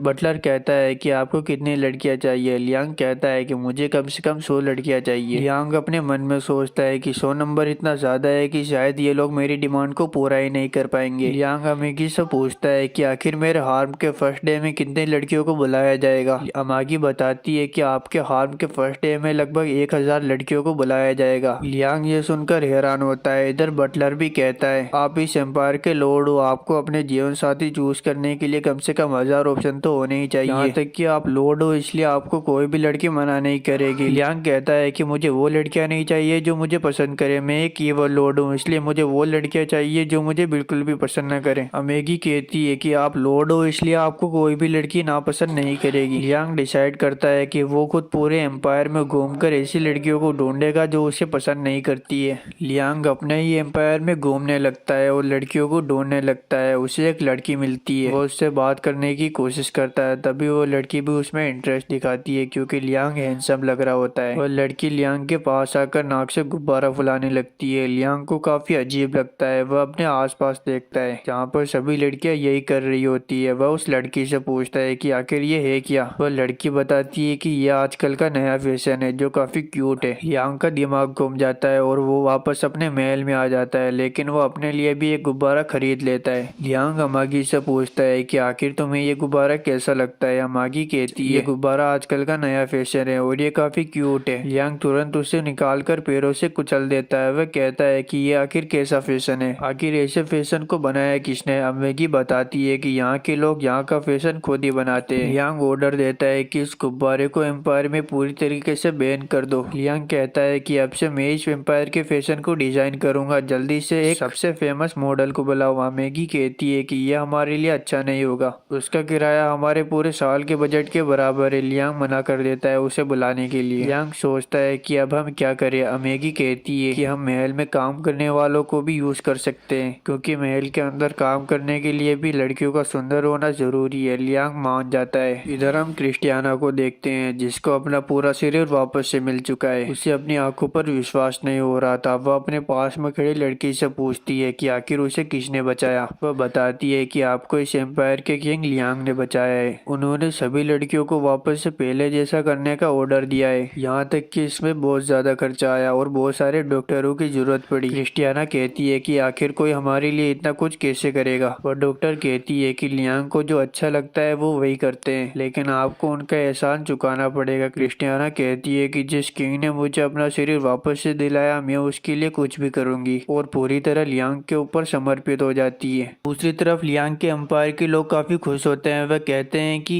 एम्पायर की इकोनॉमी काफी तेजी से ग्रो हो रही है। अब उनके पास इतना काम और पैसा कमाने की अपॉर्चुनिटी है कि वो काम करते करते थक गए हैं। इधर ये गॉड जो इनकी सारी बातें सुन रहा होता है, ये कहता है कि मैंने तो लियांग को यहाँ पर बर्बाद होने के लिए भेजा था, लेकिन वो तो यहाँ पर मौज उड़ा रहा है। आखिर ये ऐसा कैसे हो गया? यहाँ तक कि गॉड ने जिन सोल्जर्स को अनवांटेड सोल्जर्स बनाकर लियांग की आर्मी के अंदर भेजा था ताकि वो फूट डाल सके, लेकिन वो लोग तो लियांग के फैन हो गए और सबसे ईमानदार आदमी बन चुके हैं। इधर ये बेवड़ा मोसाशी जो अपनी लाइफ को फुल एंजॉय कर रहा होता है, तभी टीवी में एक न्यूज आती है जहाँ पर लियांग को पायरेट्स को हराने के लिए एक अवार्ड दिया जाता है, और स्पीच के दौरान वो मोसाशी को अपना आइडल बताता है। यह सुनकर मोसाशी वापस से टेंशन में आ जाता है कि कहीं ये वापस मुझे बुला न ले। इधर कैप्टन गोस्ट जो बैटल फील्ड से जिंदा बचकर आ जाता है अपने कुछ साथियों के साथ, लेकिन वो बाकियों को वहीं पर छोड़ के आ जाता है। इस टकले को बिल्कुल भी फर्क नहीं पड़ता है कि इसके साथियों के साथ क्या होता है। इसे काफी गुस्सा आ रहा होता है। ये कहता है कि आखिर हम उस बैटल फील्ड के अंदर पहुंचे कैसे? शायद उन वार्म होल वालों ने हमारे साथ स्कैम कर दिया, हमें उन्हें सबक सिखाना पड़ेगा। वो अपने साथियों को ऑर्डर देता है उनके ऊपर हमला करने के लिए। तभी वहाँ पर गाइड आ जाता है जो इस टकले को अपने जादू से कंट्रोल कर देता है और इसके दिमाग को चेंज कर देता है। वो उससे कहता है कि तुम्हारा निशाना गलत जगह पर है, तुम्हें लियांग के ऊपर हमला करना चाहिए, उसने तुम्हारे इतने बड़े ट्रेजर को लूट लिया। इधर ये टकला अपने ऑर्डर को चेंज करते हुए अपने साथियों से कहता है जल्दी पूरी आर्मी को तैयार करके बेनफील्ड टेरिटरी के ऊपर हमला करो। गॉड के काम होते ही वो वहाँ से चला जाता है। इधर लियांग जो ब्रेकफास्ट कर रहा होता है, सभी एआई मेट्स उसकी खातिरदारी में लगी हुई होती है, लेकिन लियांग के मन में तो अभी भी ईवल लॉर्ड बनने का भूत सवार होता है। वह सोचता है कि ईवल लॉर्ड तो इतना सारा मीट खाता है, मुझे भी मीट खाना चाहिए, लेकिन वो अपनी अजीबोगरीब हरकतें करने के बावजूद भी सेटिस्फाइड नहीं होता। इधर मैगी लियांग को देखकर सोचती है कि शायद वो सुंदर लड़कियों से अपनी खातिरदारी करवाना चाहता है, इसलिए वो लियांग से कहती है कि मैं हार्म की लिस्ट से कुछ लड़कियों को बुलवा लूं। लियांग अमेगी से कहता है कि लड़कियों को बुलवाने से तुम्हें कुछ फर्क पड़ेगा या फिर नहीं। अमेगी कहती है कि उसे भला क्या फर्क पड़ेगा, लेकिन लियांग कहता है कि मुझे लड़कियों की जरूरत नहीं, मेरे पास अमेगी है। अमेगी कहती है कि आप जो कह रहे हो वो मैं समझती हूँ, लेकिन मैं सिर्फ एक रोबोट हूँ, आपको वंश आगे बढ़ाने के लिए किसी न किसी लड़की को तो चुनना पड़ेगा। इधर लियांग अमेगी की बातों से सेटिस्फाइड नहीं होता क्योंकि वो अमेगी से कुछ और ही एक्सपेक्ट कर रहा होता है। लियांग लड़कियों के लिए मना कर देता है। अब थोड़ी देर बाद अमेगी लियांग को पूरे साल की इकोनॉमिक रिपोर्ट बताती है। वह कहती है कि हमने जो पायरेट से खजाना लूटा था उससे हमने लोन का बड़ा हिस्सा चुका दिया है, हमारी इकोनॉमी भी काफी तेजी से बूस्ट कर रही है और कुछ को इन्वेस्ट भी कर दिया है। वह लियांग से पूछती है कि क्या आप खुश हैं? लियांग कहता है कि हाँ मैं खुश हूँ क्योंकि सब कुछ उसी के मुताबिक चल रहा है। यह दोनों आपस में बात कर ही रहे होते हैं, तभी वहाँ पर बटलर आ जाता है। वह लियांग से कहता है कि पायरेट्स ने युद्ध की खुली चुनौती दी है, वो सभी सोलर सिस्टम के किनारे पर इकट्ठा हो रहे हैं। लियांग कहता है पायरेट्स तो डरपोक है, वो भला खुली चुनौती कैसे दे सकते हैं? अमेगी कहती है कि जरूर वो पायरेट्स रिवेंज लेना चाहते हैं और वो आगे से हमें तैयारी का मौका दे रहे हैं, इसका मतलब उन्हें अपने आप पर काफी भरोसा है। लियांग ये सुनकर थोड़ा सा टेंशन में होता है। बटलर जल्दी से अर्जेंट मीटिंग बुलाता है। मीटिंग के दौरान बटलर पायरेट्स के बारे में बताता है कि उनका लीडर है कैप्टन गोस्ट, ये इतना खतरनाक है कि एम्पायर ने इसके सिर पर एक भारी लोड रखा हुआ है, यह वही है जिसका ट्रेजर हम लोगों ने लूटा था। लियांग उसके बारे में और पूछता है। बटलर बताता है कि उसने एक शर्त भी रखी है, हम लोगों ने जो ट्रेजर उससे लूटा था हमें सूद समेत उसे वापस लौटाना पड़ेगा, और उसने कुछ सुंदर लड़कियों की भी मांग की है। जनरल कहता है कि हमें पायरेट से एक बार बात कर लेनी चाहिए क्योंकि हम उनसे जीत तो नहीं सकते। दूसरा जनरल बोलता है कि अगर हमने उनके मांग को पूरा कर दिया फिर भी ये कोई गारंटी नहीं है कि वो हम लोगों को सही सलामत छोड़ देंगे। लियांग टेंशन में आता है। वह अमागी से पूछता है कि आखिर हमारे जीतने के कितने चांसेस है। अमागी बताती है कि उनके पास लगभग 30,000 पायरेट शिप्स है और हमारे पास केवल 5,000 है, और देखा जाए तो हमारे जीतने के चांसेस सिर्फ 1.4% है। यह सुनकर लियांग और भी टेंशन में आ जाता है। इधर बटलर सोचता है अगर हमारा पुराना हथियार हमारी आर्मी में शामिल होता तो कितना अच्छा होता, और वो उस हथियार के बारे में लियांग को बताने ही वाला होता है। तभी अचानक से उसके आसपास की सारी चीजें थम जाती है, यानी कि समय रुक जाता है। वहाँ पर गॉड आता है। लियांग गॉड से पूछता है कि आखिर आप यहाँ पर क्यों आए हैं। गॉड बताता है उसे ने कैप्टन गोस्ट को उनके ऊपर हमले के लिए भेजा है, लेकिन वो इस तरीके से बताता है कि वो लियांग की मदद करना चाहता है। वह लियांग से कहता है कि अगर तुमने उन लोगों को हरा दिया तो उनका सारा खजाना तुम्हारा हो जाएगा। तुमने जो पहले खजाना लूटा था वो तो बहुत कम था, असली खजाना तो इनके पास है, जिससे तुम्हारा पूरा लोन चुक जाएगा और तुम्हारी सारी मुश्किलें हल हो जाएगी। लियांग फाइट के लिए तैयार हो जाता है। गोड वापस से चला जाता है और टाइम वापस से शुरू हो जाता है। लियांग आदेश देता है कि हमारी आर्मी को जल्दी से तैयार करो, हम उन पायरेट से मुकाबला करेंगे। यहाँ पर सब शौक होते हैं क्योंकि उनके जीतने के चांसेस ही नहीं बनते। प्लेनेट की पूरी आर्मी स्पेस में फाइट के लिए तैनात हो जाती है। इधर बटलर काफी टेंशन में होता है। वह कहता है प्लेनेट की इकोनॉमी हाल ही में तो स्टेबल होना शुरू ही हुई थी और ये जंग का ऐलान हो गया। वह अमेगी से कहता है कि लड़ने का कोई फायदा नहीं, लियांग का ये फैसला बिल्कुल गलत था। अमेगी उसे बताती है कि लियांग ने बिल्कुल सही फैसला लिया है। अगर हम उनकी शर्तों को मान भी लेते तो वैसे भी पायरेट सरेंडर करने वालों को तो मार ही देते हैं, तो वो हमें क्यों ही छोड़ते। बटलर कहता है कि लेकिन तुम्ही ने तो कहा था कि जीतने का चांस सिर्फ 1.4% है।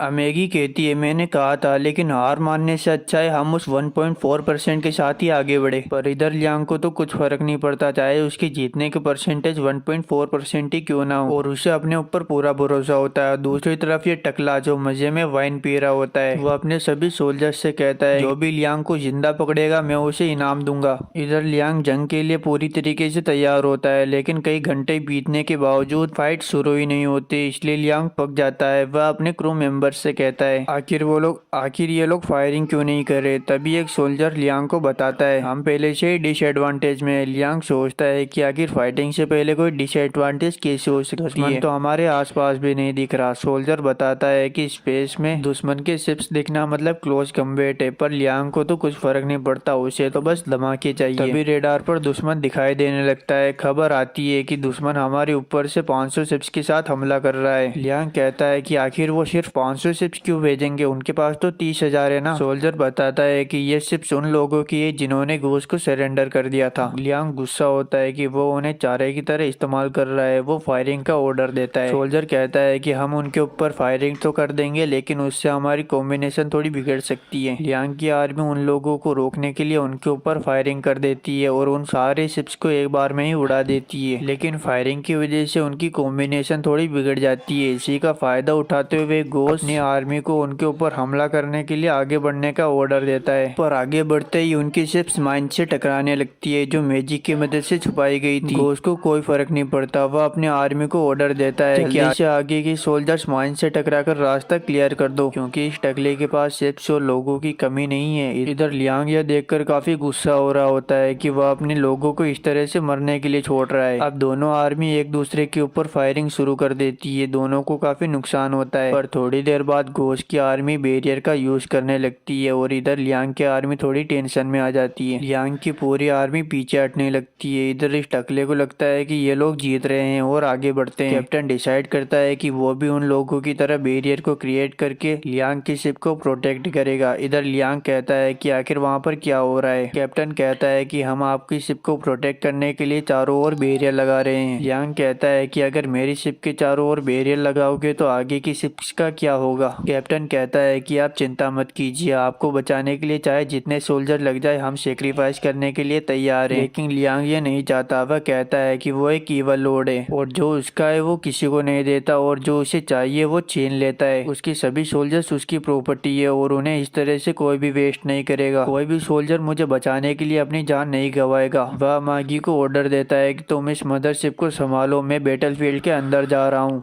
मैगी पूरा कंट्रोल अपने हाथों में ले लेती है और लियांग को बैटलफील्ड के अंदर फायर कर देती है। घोष की पूरी आर्मी लियांग के ऊपर फायर करती है, लेकिन लियांग उनको डॉज करते हुए कई शिप्स को तबाह कर देता है। अब लियांग से मुकाबला करने के लिए घोष के सोल्जर्स की पूरी आर्मी लियांग के ऊपर हमला करने के लिए दौड़ती है। लियांग भी अपनी मैजिकल स्वॉर्ड को निकाल लेता है और उनसे फाइट करता है। घोष के सिपाहियों में इतना दम नहीं होता कि वो लियांग के अटैक से बच सके और उसे हरा सके। लियांग अकेला ही कई सारे सोल्जर्स को हरा देता है और सभी सोल्जर्स के ऊपर भारी पड़ने लगता है। इधर लियांग को भी लड़ाई में काफी ज्यादा मजा आ रहा होता है। घोष की आर्मी से एक सोल्जर आता है जो लियांग को स्वॉर्ड फाइटिंग के लिए चैलेंज करता है। इन दोनों में काफी अच्छी फाइट होती है और लियांग की स्वॉर्ड फाइटिंग से ये सोल्जर काफी इम्प्रेस होता है। वह लियांग से पूछता है कि आखिर तुमने स्वॉर्ड फाइटिंग किस स्कूल से सीखी। लियांग बताता है कि उसने sword fighting sword of the flesh school से सीखी। सोल्जर कहता है कि स्वॉर्ड मास्टर होने के बावजूद उसने इस स्कूल का कभी नाम ही नहीं सुना। लियांग उससे कहता है कि मैं तुम्हें एक ट्रिक बताना चाहता हूँ, और वो अपने स्वॉर्ड ऑफ द फ्लेश का इस्तेमाल करता है और उस सोल्जर को एक बार में ही खत्म कर देता है। लियांग पहले तो खुश होता है, बाद में वो सोचता है कि अगर वो सोल्जर्स को एक बार में इस तरह से खत्म कर देगा तो वो फ्लेक्स किसके सामने करेगा। तभी सोल्जर्स उसे चारों ओर से घेर लेते हैं, इसलिए वह बार बार अपने स्वॉर्ड ऑफ द फ्लेश का इस्तेमाल करता है और सारे सोल्जर्स को खत्म कर देता है। बार बार स्वॉर्ड ऑफ द फ्लेश के इस्तेमाल से लियांग के आर्मर का राइट हैंड डैमेज होने लगता है। लियांग तो कई बार स्वॉर्ड ऑफ द फ्लेश का इस्तेमाल कर सकता है, लेकिन उसका आर्मर ये सब नहीं झेल सकता, इसलिए वह उन सोल्जर से नॉर्मल कम्बैट फाइट करने लगता है। नॉर्मल फाइट में भी वो सोल्जर्स लियांग के सामने टिक ही नहीं पाते, लेकिन संख्या में ज्यादा होने के कारण वह सोल्जर लियांग के ऊपर भारी पड़ने लगते हैं। तभी वहाँ पर एंट्री होती है होली किंगडम की प्रिंसेस नाइट क्रिस्टियाना की, जो अपनी पूरी नाइट आर्मी के साथ आई हुई होती है और वो घोस्ट की आर्मी के ऊपर हमला कर देती है। क्रिस्टियाना सोल्जर्स को ऐसे काट रही होती है जैसे कि वो कोई खिलौना हो, और इसमें क्रिस्टियाना को काफी मजा आ रहा होता है। शिप्स को तबाह करते हुए लिटरली क्रिस्टियाना को हेवन मोड का एहसास हो रहा होता है। पहले तो वो थोड़ी शांत होती है, लेकिन थोड़ी देर बाद वो अपने फुल फॉर्म में आ जाती है। इधर लियांग को यह देखकर अच्छा नहीं लगता कि इवल लॉर्ड होने के बावजूद कोई उससे ज्यादा किल कर रहा है। वो जल्दी से एक मैजिकल हैंड को समन करता है और अपने आर्म के ऊपर अप्लाई कर देता है। साथ ही वो एक बड़ी सी तलवार को भी क्रिएट कर देता है, और इतने बड़े हाथ और तलवार की मदद से वो बस एक बार स्वॉर्ड ऑफ द फ्लेश का इस्तेमाल करता है, और लिटरली उसके एक बार से घोस्ट की पूरी आर्मी के चीथड़े उड़ जाते हैं। यहाँ तक कि उसका इम्पैक्ट इतना तगड़ा होता है कि घोस्ट की मदरशिप के पास भी पहुंच जाता है, लेकिन इतने खतरनाक वार की वजह से उसका आर्म पूरी तरीके से डिस्ट्रॉय हो जाता है और वो वापस नॉर्मल तलवार से फाइट करने लगता है। अब दुश्मन को इतना बड़ा डैमेज देने के बाद लियांग थोड़ा खुश होता है।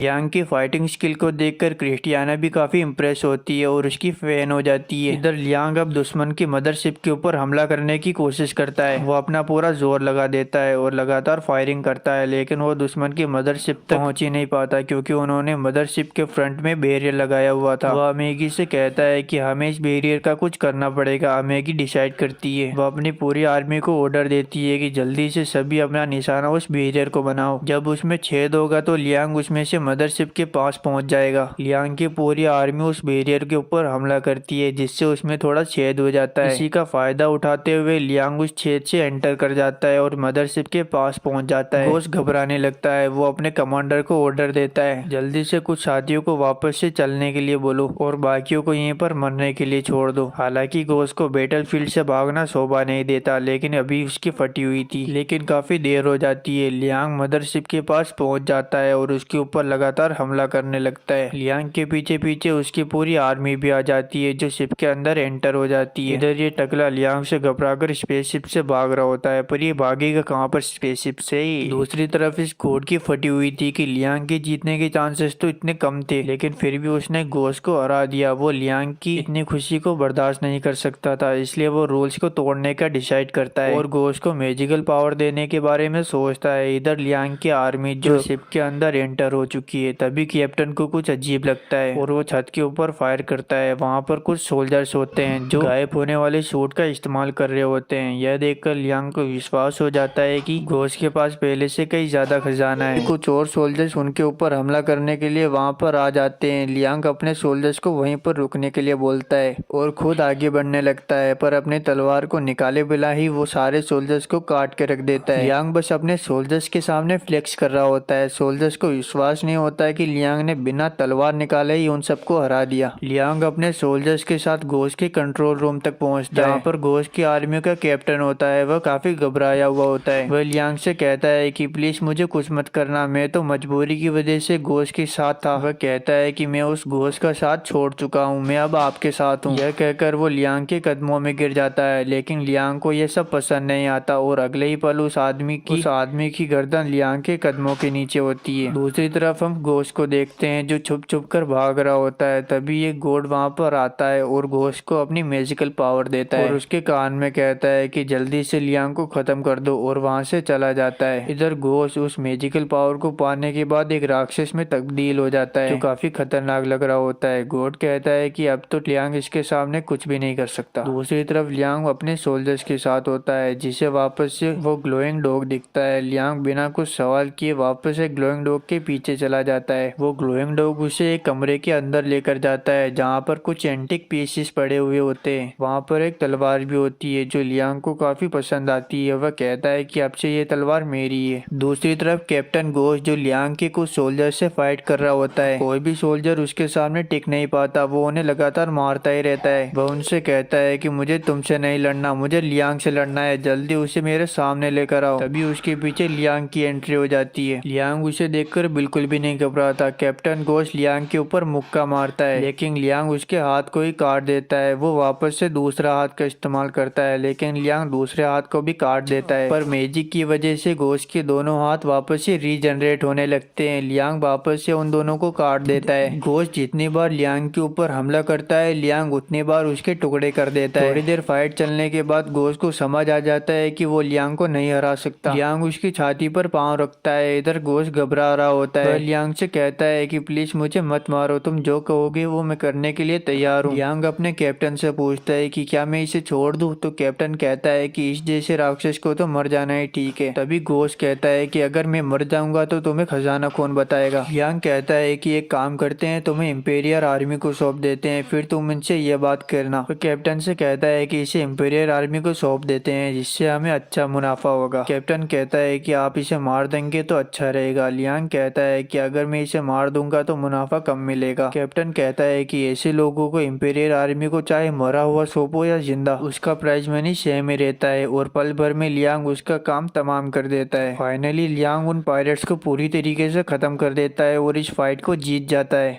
इधर लियांग जो अपना ओरा बिल्ड करके बैठा हुआ होता है, उसने थॉमस को बुलाया हुआ होता है ताकि वो बता सके कि उसने जो खजाना घोष से लूटा है उसकी एक्चुअल वैल्यू क्या है। थॉमस उसे एक अंदाजे से उसकी वैल्यू बताता है जिसे सुनकर लियांग काफी खुश होता है। तभी वहाँ पर क्रिस्टियाना आ जाती है जो लियांग का शुक्रिया अदा करती है। वह कहती है कि मुझे आपकी वजह से नई जिंदगी मिली है और तारीफों के पुल बांधने लगती है, पर लियांग को तो कुछ घंटा फर्क नहीं पड़ता। तभी क्रिस्टियाना लियांग को अपना जादू दिखाने लगती है। वह लियांग से कहती है कि मेरा सिर पहले जैसा हो चुका है, पर लियांग को तो कुछ इंटरेस्ट नहीं होता। वह कहता है कि तुम इसे थॉमस को दिखाओ। तभी वहाँ पर नाइज आ जाती है जो क्रिस्टियाना को इस हालत में देखती है। वह सोचती है कि शायद कोई और लियांग को फंसाना चाहती है। वह जल्दी से दौड़ते हुए अपना मैजिक बिखेरने लगती है और लियांग के पास आकर बैठ जाती है। वह कहती है कि इस सब का कुछ मतलब नहीं, मुझे पता है कि लियांग को असलियत में क्या पसंद है। लियांग कहता है कि दफा हो जाओ। क्रिस्टियाना काफी गुस्सा करती है। वह कहती है कि जल्दी से लियांग के पास से हट जाओ वरना मैं तुम्हें काट के रख दूंगी। तभी वहाँ पर एक और लड़की आ जाती है जो नायश की राइवल होती है। नायश उससे कहती है कि आखिर तुम यहाँ पर क्यों आई हो, दफा हो जाओ, मुझे पता है कि तुम लियांग को फंसाना चाहती हो। पर वो उसकी बातों पर ध्यान नहीं देती और आते ही लियांग को अपने शिप्स दिखाने लगती है। लियांग को भी उनमें इंटरेस्ट आता है। वह कहता है कि ये तो काफी लग्जरी और बड़े हैं, तुम इससे छोटे शिप्स ही खरीद लो। तभी वहाँ पर बटलर आ जाता है जो लियांग को इतने सारी गर्ल्स के बीच में गिरा हुआ देखकर इमोशनल हो जाता है। वह सोचता है कि लियांग अब तक बस रोबोट्स के बीच में गिरा हुआ था, अब असली इंसानों के बीच में गिरा हुआ है और इमोशनल होकर रोने लगता है। तभी लियांग उससे कहता है कि नाटक बंद करो और जल्दी बताओ कि क्या काम है। बटलर उसे बताता है कि आपने जो घोष को हराया था उसके लिए आपको रॉयल फैमिली की मदद से ऑनर ऑफ द एम्पायर का अवार्ड दिया जा रहा है। लियांग उस जगह पर पहुंचता है जहां पर उसे थोड़ा वेट करना पड़ता है। थोड़ी देर बाद उसके पास कुछ लोग आते हैं। वो और कोई नहीं बल्कि लियांग की पूरी फैमिली होती है। लियांग तो उन्हें पहचान ही नहीं पाता क्योंकि उन्हें मिले हुए ही 40 साल हो चुके हैं। मागी लियांग से कहती है कि ये दोनों तुम्हारे पेरेंट्स है जो तुमसे मिलने आए हैं। लियांग का फादर लियांग से कहता है कि तुम इतने बड़े हो गए हो फिर भी डॉल को साथ रखा हुआ है। उसकी मोम भी कहती है कि रॉयल फैमिली के बीच एक डॉल क्या कर रही है और वो अमागी को बाहर वेट करने के लिए बोलती है, पर लियांग अमागी को वहीं रुकने के लिए बोलता है। और लियांग कोल्ड अंदाज में कहता है कि तुम लोगों ने तो मुझे 40 साल पहले छोड़ दिया था, तो आप क्यों आए हो। वो लोग बोलते हैं कि तुम्हारे पास बहुत सारा पैसा और पावर आ चुकी है, हमें भी थोड़ा पैसा दो। लियांग पैसा देने के लिए साफ मना कर देता है। वो लोग कहते हैं हमारा खर्चा बहुत बढ़ चुका है, हम लोगों ने बहुत सारी चीजें खरीद ली है महंगी, अब तुम हमें चुपचाप वो सारा पैसा दे दो। लियांग गुस्सा करता है और अपनी तलवार को निकालकर उन लोगों को धमकी देता है। वह कहता है कि जब जरूरत थी तो तुम लोगों ने मेरी मदद नहीं की, अब मैं सक्सेसफुल हो गया हूँ तो तुम लोग पैसा मांगने के लिए आ गए, मैं वो पैसा किसी को नहीं दूंगा, ये सारा पैसा और पावर मेरी है। और वो अमागी को कहता है इन लोगों को बाहर का रास्ता दिखा दो। इसी के साथ ही ये पूरा सीजन समाप्त हो जाता है।